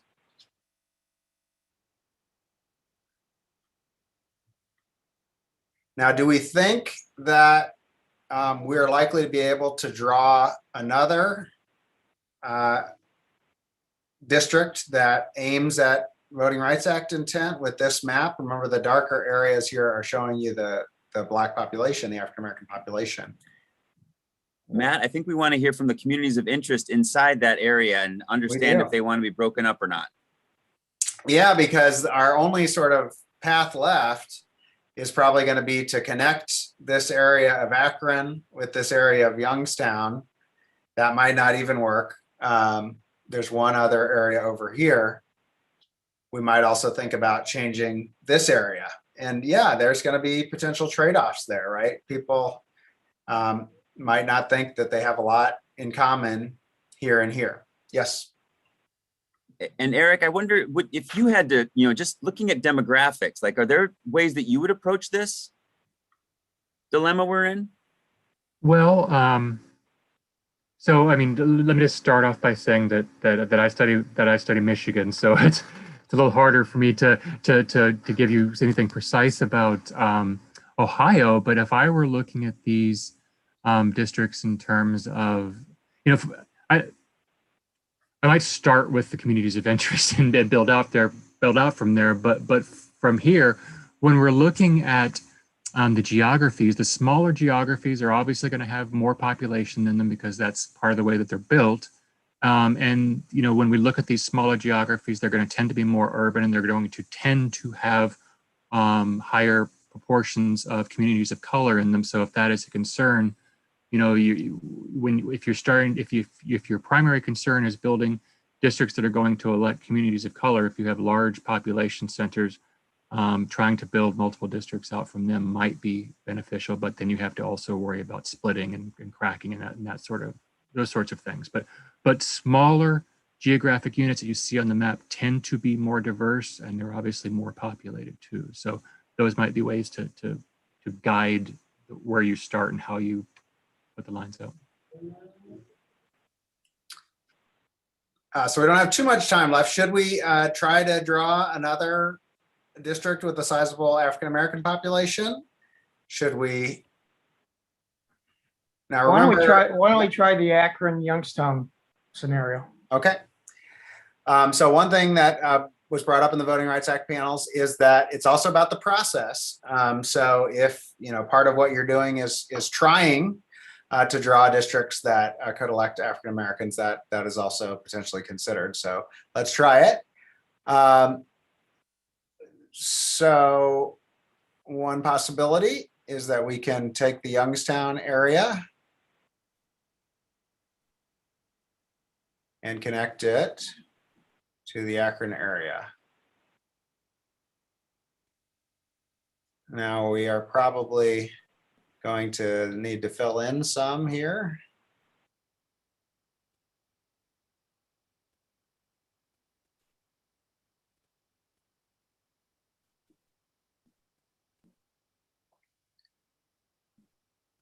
So we have what might be considered a somewhat odd shaped district. Now keep in mind that we left ourselves a space here. I was gonna say, now you painted yourself in a corner. Now we're tough, but I just want to see if we can even get to a reasonable chance of electing an African American from that district. And the answer is really no. This district, even the funky district that I drew, is about 14% chance for not a 14% African American population in the district. So we haven't sort of solved that particular criteria. No. Yep. And yet, obviously, we sacrificed some compactness and we kind of gave ourselves a hole here. So let's just finish up so that we can at least draw some contiguous districts and see what that gives us.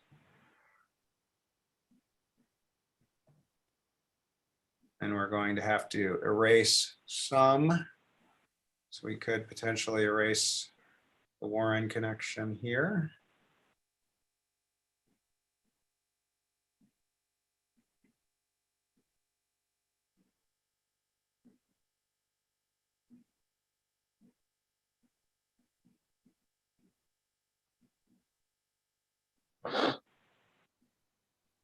Okay, so we've got to equal population at least, but that does not mean we've accomplished a whole lot. Let's look out a little bit. Now we're stuck in this kind of other areas problem, right? We have this long line down where we're going to have to make a district where people might not agree with one another. And keep in mind in all of this that the congressional districts are likely to be sort of some of the easiest to draw, right? Once we get down to 110 state house districts, we're going to have smaller geographies. We're going to come up with some of these other problems more frequently. All right, so we got to 12 districts. We have 3 more to go, and a lot of difficulty remaining. One thing we could look back at is the partisan indicator.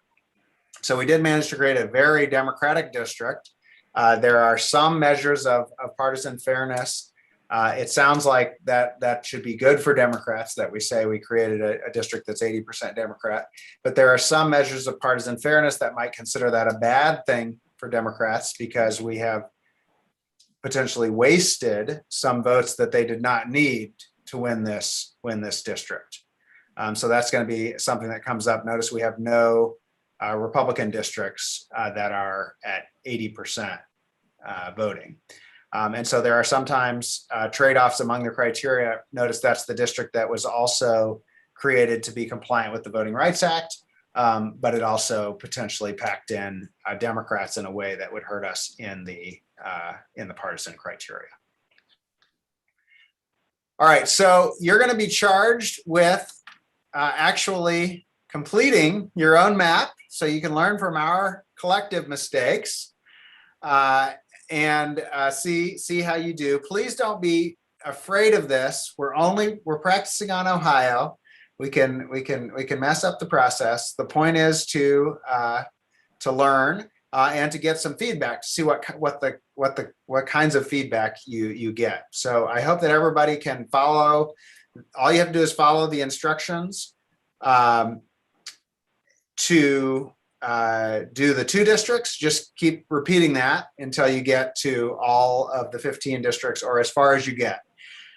There is a premium on timing. So if you could get this to me or Sue by the weekend, then I'm more likely to be able to get you feedback. I'm going to send it out. There's already I guess 8 or 9 people who have agreed to look over the maps. That doesn't mean they'll do it for all of them, but I think we will get some useful criteria, and we'll also send it through some automated. So I think we're going to use that same Plan Score website to send these through, so you'll at least get some partisan fairness measures. MC. I'd like to try to use the map that we just created together. Yep. Could you share it? And I'd like to try to manipulate it. And then in addition to making my own, but I guess I'm interested in how using other people's maps, how I can import or use it or start from someone else's maps. Like if commissioners decide to share, or if a person starts to share, I'd like to understand how that works. So I'd appreciate, receiving that or understanding if I can use that. Yeah, so I'll share our collective map, but then I'll also share the PowerPoint is all online at that I mentioned, but I'll make sure that it goes to each of the commissioners' maps, so you'll be able to see one another's. And you'll do that through an email? Is that the idea? I can, yep, or I can post them on that website as well. Oh, posting on the website is even better. Yeah. Cool. Other questions? Do people feel like they can move forward with this, or that they're going to have trouble? Matt, I did just want to say thank you to the student who did the directions for us. It made it so simple. So I appreciate that. Wyatt, any tips you want to add? Is he still on? He might not still be on. I think he had a class right after this. But we are all available to help. So if you run into trouble on the way and you email any of us, Eric, me, or Wyatt or Sue, we can pass it on. then we'll get back to you as soon as we can. I'd really like to see a few complete or close to complete maps from you as soon as possible. If you get them by the weekend, that'd be great. Thank you very much, Matt and Eric, for speaking to us today. We appreciate it. Any parting thoughts, Eric? I'm just to thank this group for all the hard work. I mean, I don't think that the state of Michigan general population really realizes how much work this group is putting in and how much of an effort it's taking. So thank you very much. Oh, thank you for coming.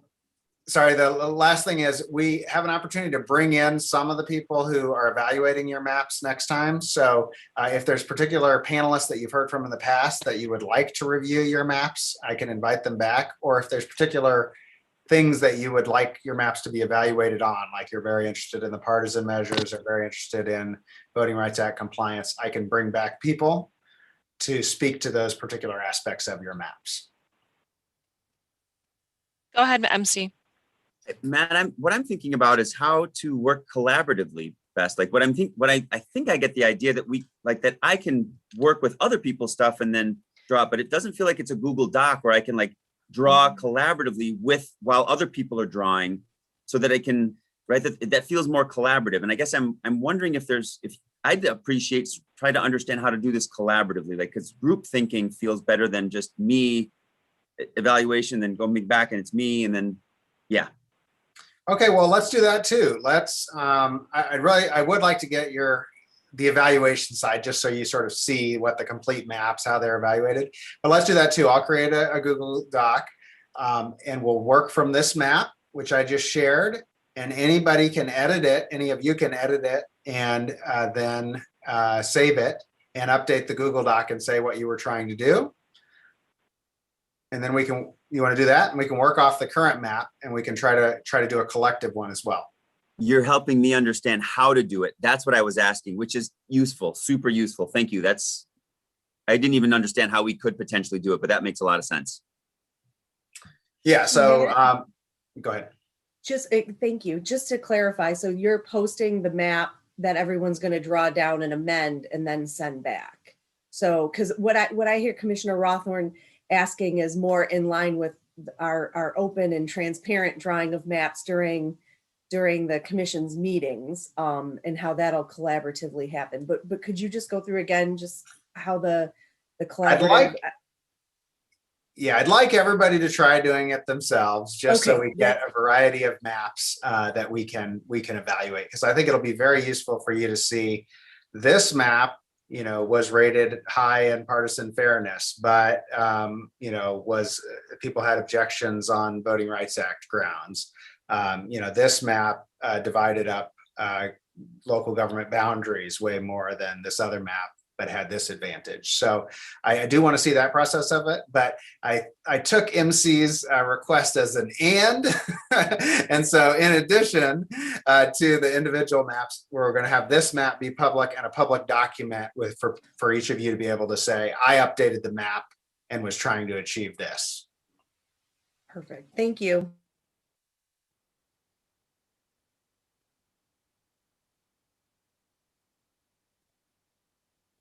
Any other comments? I was just saying, just so the commission is clear, again, I'm always concerned about Open Meeting Act issues, and that we don't have, a group of commissioners working on the same thing. So again, I think that Matt's suggestion that if you take the map and do your own revisions to it and then send that in, while it won't be as similar to the collaborative drawing that we'll be engaged in the future, we don't have to worry about any Open Meeting Act issues or deliberations or discussions. So thank you. And both will be public. The individual maps that you submit will be posted on a website. And in addition to that, the collaborative document that you are adding to the public will also be able to see. Okay. All right. Well, thank you again, Matt and Eric. We appreciate your help, and we appreciate you taking your time to review our lovely maps that we're going to be working on. Thank you. All right. All right, fellow commissioners, Brittany had to step away, so I am going to finish out the meeting for her. So let's move back to our agenda. I think we are at the point where we are going into new business. The next item on the agenda is the acronyms and glossary. And Julianne or Sue, I'm not sure if you want to weigh in on this. Is this something we were taking action on and adopting these, or was this just for informational purposes? I know MC had requested that in a prior meeting because we were throwing around a lot of acronyms. And I'm just wondering, is this something we're moving to adopt, or is it just informational? This is solely for information purposes, and the list of acronyms, if there's something that you hear that is not on the list, please point that out to me and I'll be happy to add to the list. The glossary of terms is lifted from the orientation, and I just thought it might be a good time to take another look at that. So the terms are used consistently, and the commissioners and the public then have opportunities to understand what those mean. Okay, fantastic. Anyone have any comments or concerns around the list of acronyms? Okay, seeing no hands raised, we will move on to our next agenda item, which is the job posting. I'm sorry, Rebecca, sorry, I get, so just the one, it looks like the, on the website, we've already got the Redistricting 101 on our MICRC, Michigan.gov, MICRC website. And it seems like the important commission documents, is that where you're thinking about resting it or putting it? Sue or Edward, these glossary. I guess I was thinking about how to help the people who might want this, like see it. And it felt like that seemed like a great place, unless you all have a different place, but I'm just. All of our meeting materials do go up on the website, so people can look there.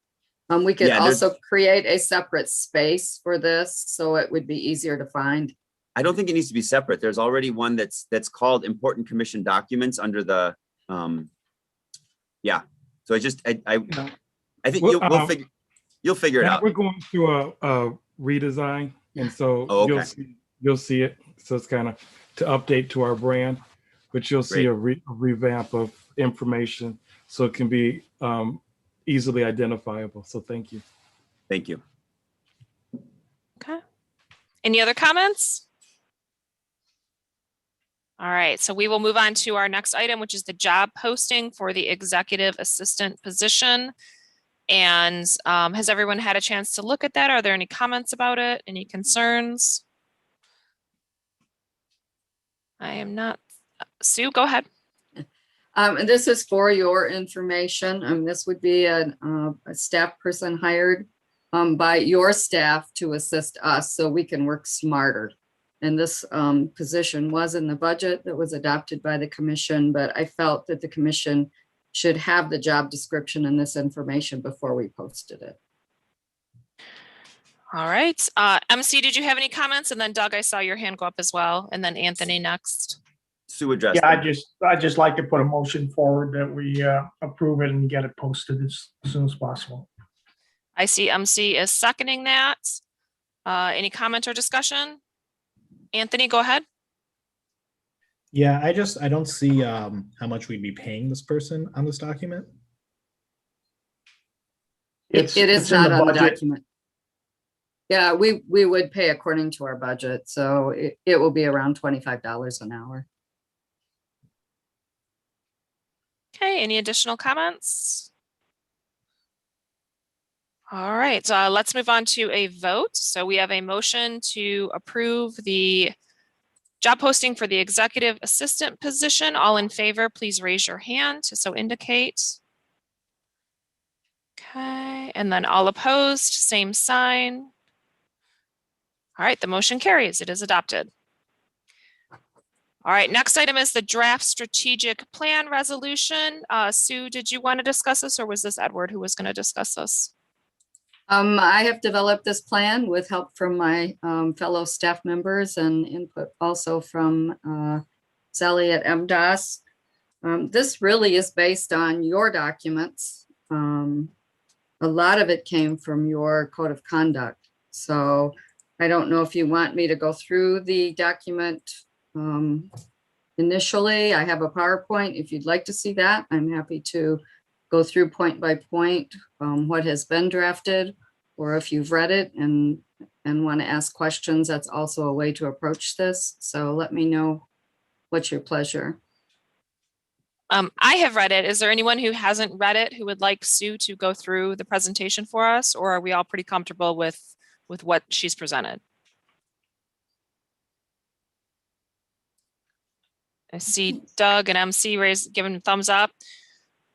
Okay, if there is any discussion or around the plan, or do we just want to have someone move to adopt it? Rhonda, go ahead. It looks like you have your hand up. My question is, if it comes off from the documents and stuff, our code of conduct, what exactly is this plan for? If it's stating everything that's already out there, what's it for? I think I think the importance is to have a plan in place that guides the work of this commission. So your work is to work at the policy level and make sure that the overarching purpose is followed, the mission would be followed, the goals would be adopted, and then your staff would create the work plan from these goals. So we're still building out individual goals, that the actions that we take every week, and this will guide our work. So we're in clear understanding of the direction that this commission is headed. So this is for staff. I guess I'm asking because part of it's from the Constitution and part of it's from the Code of Conduct, stuff we've already adopted. So I'm just trying to grasp what this is for. Is it for public? I mean, so the public knows where we're coming from? Or is this a plan for staff so they know, follow these particular steps? Or I'm just trying to wrap my head around exactly what it's for. I would say it's a broad plan for the commission. It states your purpose. It states your strategic goals. And then once those are clear at the commission level, that gives clarity to the staff as we're trying to do the day-to-day operations.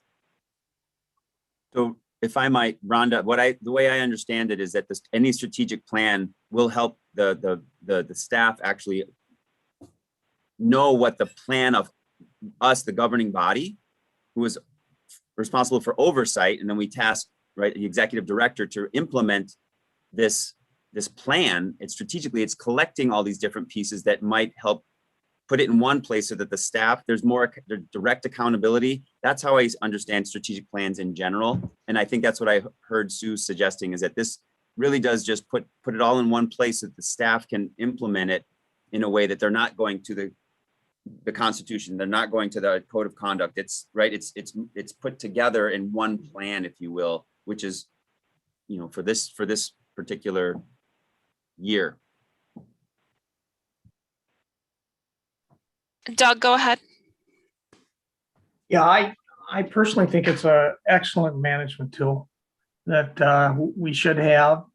And I think it'll become useful in the future, particularly when we have to give presentations to people, to groups, to be able to use there to explain to them the direction that we're taking. So I just want to make that comment.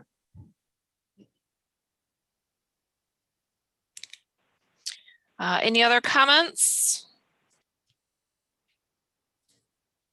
I am seeing none. Do we have a motion to adopt the strategic plan? Dustin, was that a comment or are you moving? I'll move it. So moved. Can I get a second? Douglas, it looks like you've given us a second. Okay, so we have a motion to adopt the strategic plan as submitted by Sue. If you are in favor, please raise your hand to so indicate. If you are opposed, same sign.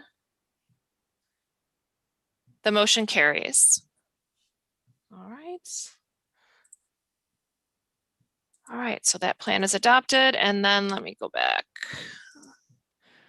All right, next item on our agenda is future meetings and agenda items. Are there any comments about this, about the future meetings? Doug, go ahead. Yeah, my comments deal with future agenda items. I've got a couple things here that I want to go through. Here's one item that I would like to see on a future agenda. We received a message.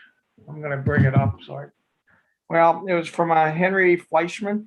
He's a U of M student who has a potential software tool, and I think that needs some discussion. That was forwarded out, I believe, with our materials from the last agenda.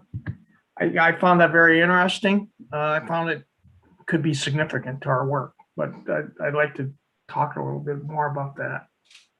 Okay. Do you want to have it added to a agenda item for next week? Not necessarily next week, because he's still in development. So whenever is appropriate, whenever we have the time, but I'd say within the next month or so. Okay. Sue, go ahead. You're on mute, Sue. Talking to myself. There we go. I have replied to Henry and let him know that we certainly appreciate people who look at specific criteria. He's not necessarily looking at the criteria that the commission has been charged with. And also he's looking at communities of interest as ones that they identify versus communities of interest that self-identify. But I'm happy to share with you the email I sent back to him, and I certainly welcomed and invited him back to the point where we get at public comment. If they have their tool developed, they certainly can come and share with the commission at that time. So that's great. Yeah, I felt that could be significant to our work, or very useful to our work. I have another, well, it's actually 3 items, which I kind of put in the category of processes and procedures. And so let me bring up what I felt was the more important of the 3 from a time perspective. And I think some of this came out with our discussion today with Edward on how this really, we need to determine, in my mind, how we're going to manage a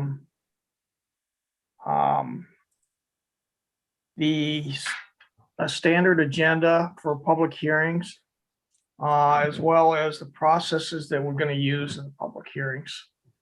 I don't think this is going to be run necessarily as the same way as one of our normal meetings.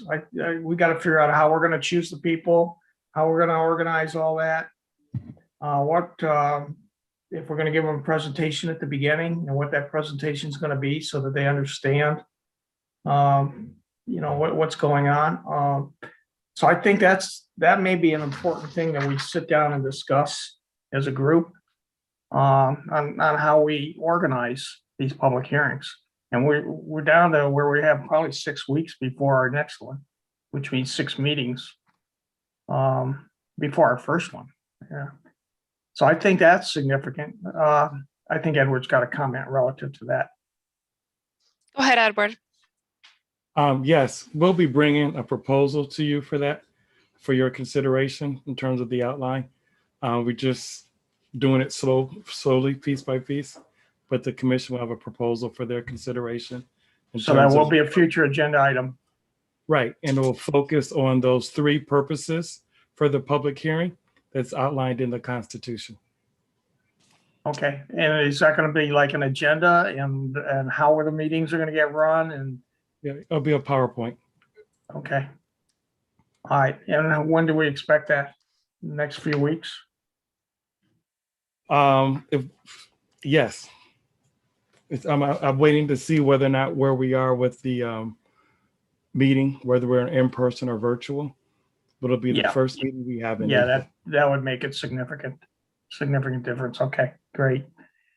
And then based on another suggestion or comment I want to make is based on the work we did with Matt today, and MC really alluded to this right at the end. I think we need to sit down as a group, or maybe as a committee, and determine how we're going to work, how we're going to manage the COIs for redistricting. This would include our interfaces with other groups, as well as how we're applying the communities of interest to redistricting, and if we're going to be limiting COI in the redistricting process, and if we are, what the process would be to do that. I don't see this as an immediate need because I think we need our voting rights attorney and others involved in the discussion. But I think it's something that we need in the future as an agenda item so that we understand how we're going to work with all this. And I mean, we've got people out there gathering COI information today. I think we need to interface with them. Because basically what's happening is they're going to just provide this data back to us, and each group's going to do it in various formats. And I think we need to coordinate with them up front and figure out how we're going to do that so we can tell them what we would expect as they provide us some of this information. Now, I know from the public hearings, that's not feasible, but from like the League of Women's Voters, it's feasible. From the University of Michigan and their data collection, I think it's feasible. So I'd like to see something like that as an agenda item so we can discuss that. And then the third item I had relative to processes and procedures was, and again, this is not an immediate need because we need to wait for the EDS to get on board. We need to develop our processes and procedures on how we're going to interface with EDS and drawing maps. And that's what really MC got to, I think, at the end of Matt's presentation today. And we need to develop the processes that we're going to work by and how we're going to develop them and how we're going to interface with EDS itself and any other people like the Voting Rights Act attorney and so forth as we go through this. So I think that needs to be an agenda item. We need to discuss that. And that's all I had. So I'd like a little feedback if you feel all that's reasonable. Does anyone, thank you, Doug. Does anyone have any feedback for Doug? I agree. I especially when it comes to interfacing with it, I feel like that could potentially be a group of us that could figure this out like we did subcommittees wise. I would imagine that would be the most efficient. And then bring those thoughts to everybody just for approval if anyone else has any other ideas to add to it. But just to make the collective think tank work a little bit easier with everything, I'd be willing to be part of that as well. I mean, I think it's just a good idea. But, yeah. And I think the committee structure that we used before might be good to do some of these things. I don't know. We'll get into that discussion as we go forward. So, but I thought these procedures and processes are significant to making sure that we can work efficiently as we move forward. Yep, I agree. I think they're all good ideas, Doug. Okay. I especially think dealing with the communities of interest is probably going to be one of our most challenging aspects because I anticipate there's going to be a lot. And at some point, we're going to need to sort of put people on the scale and decide which ones we're placing more emphasis on over others. I think that's going to be very challenging. So. Oh, sure. And then, so let's say we get into a public hearing and we're up at Bay City and somebody says, well, we have this community interest of such and such a people. And we don't know where they're located at in Bay City, you know, or if they're in the outside of Bay City. We need to get that type of data and that type of process done so we get that type of data that we're able to deal with. I think Cynthia had a point. Cynthia? Well, Doug asked for feedback. I was just going to say, I think those are all really good points. Thank you for bringing them up, and we should address them. Okay. I have one other item, Rebecca. Okay, go ahead. You're full of ideas today. I am. I sat down. Well, yeah, I worked a little yesterday. I sat down and put these together. This is more of an administrative thing. Excuse me. I'd like on the agenda a discussion on giving the Pledge of Allegiance before our meetings. Every one of these city council meetings I've been to, that's one of the first things that's done, not only to our meetings, but also the public hearings. So I'd like that on the agenda as well, Sue. All right. Anything else? Any other? I yield back. Yeah. Any other? Okay. Thank you, Doug. Anyone else have any comments, concerns, announcements? Okay, seeing none. Next item on our agenda is excuse me, announcements. Are there any announcements that anyone has? Sue or Ed, anything? Okay, so next item on our agenda is to adjourn. If anyone is in favor of adjourning, you want to go ahead and take a vote on it, I'll entertain a motion to adjourn. I'll motion to adjourn. Okay, and I see Dustin seconded. So all in favor, raise your hand. All opposed, raise your hand. And the motion is adopted. Everybody have a great day. Bye, guys.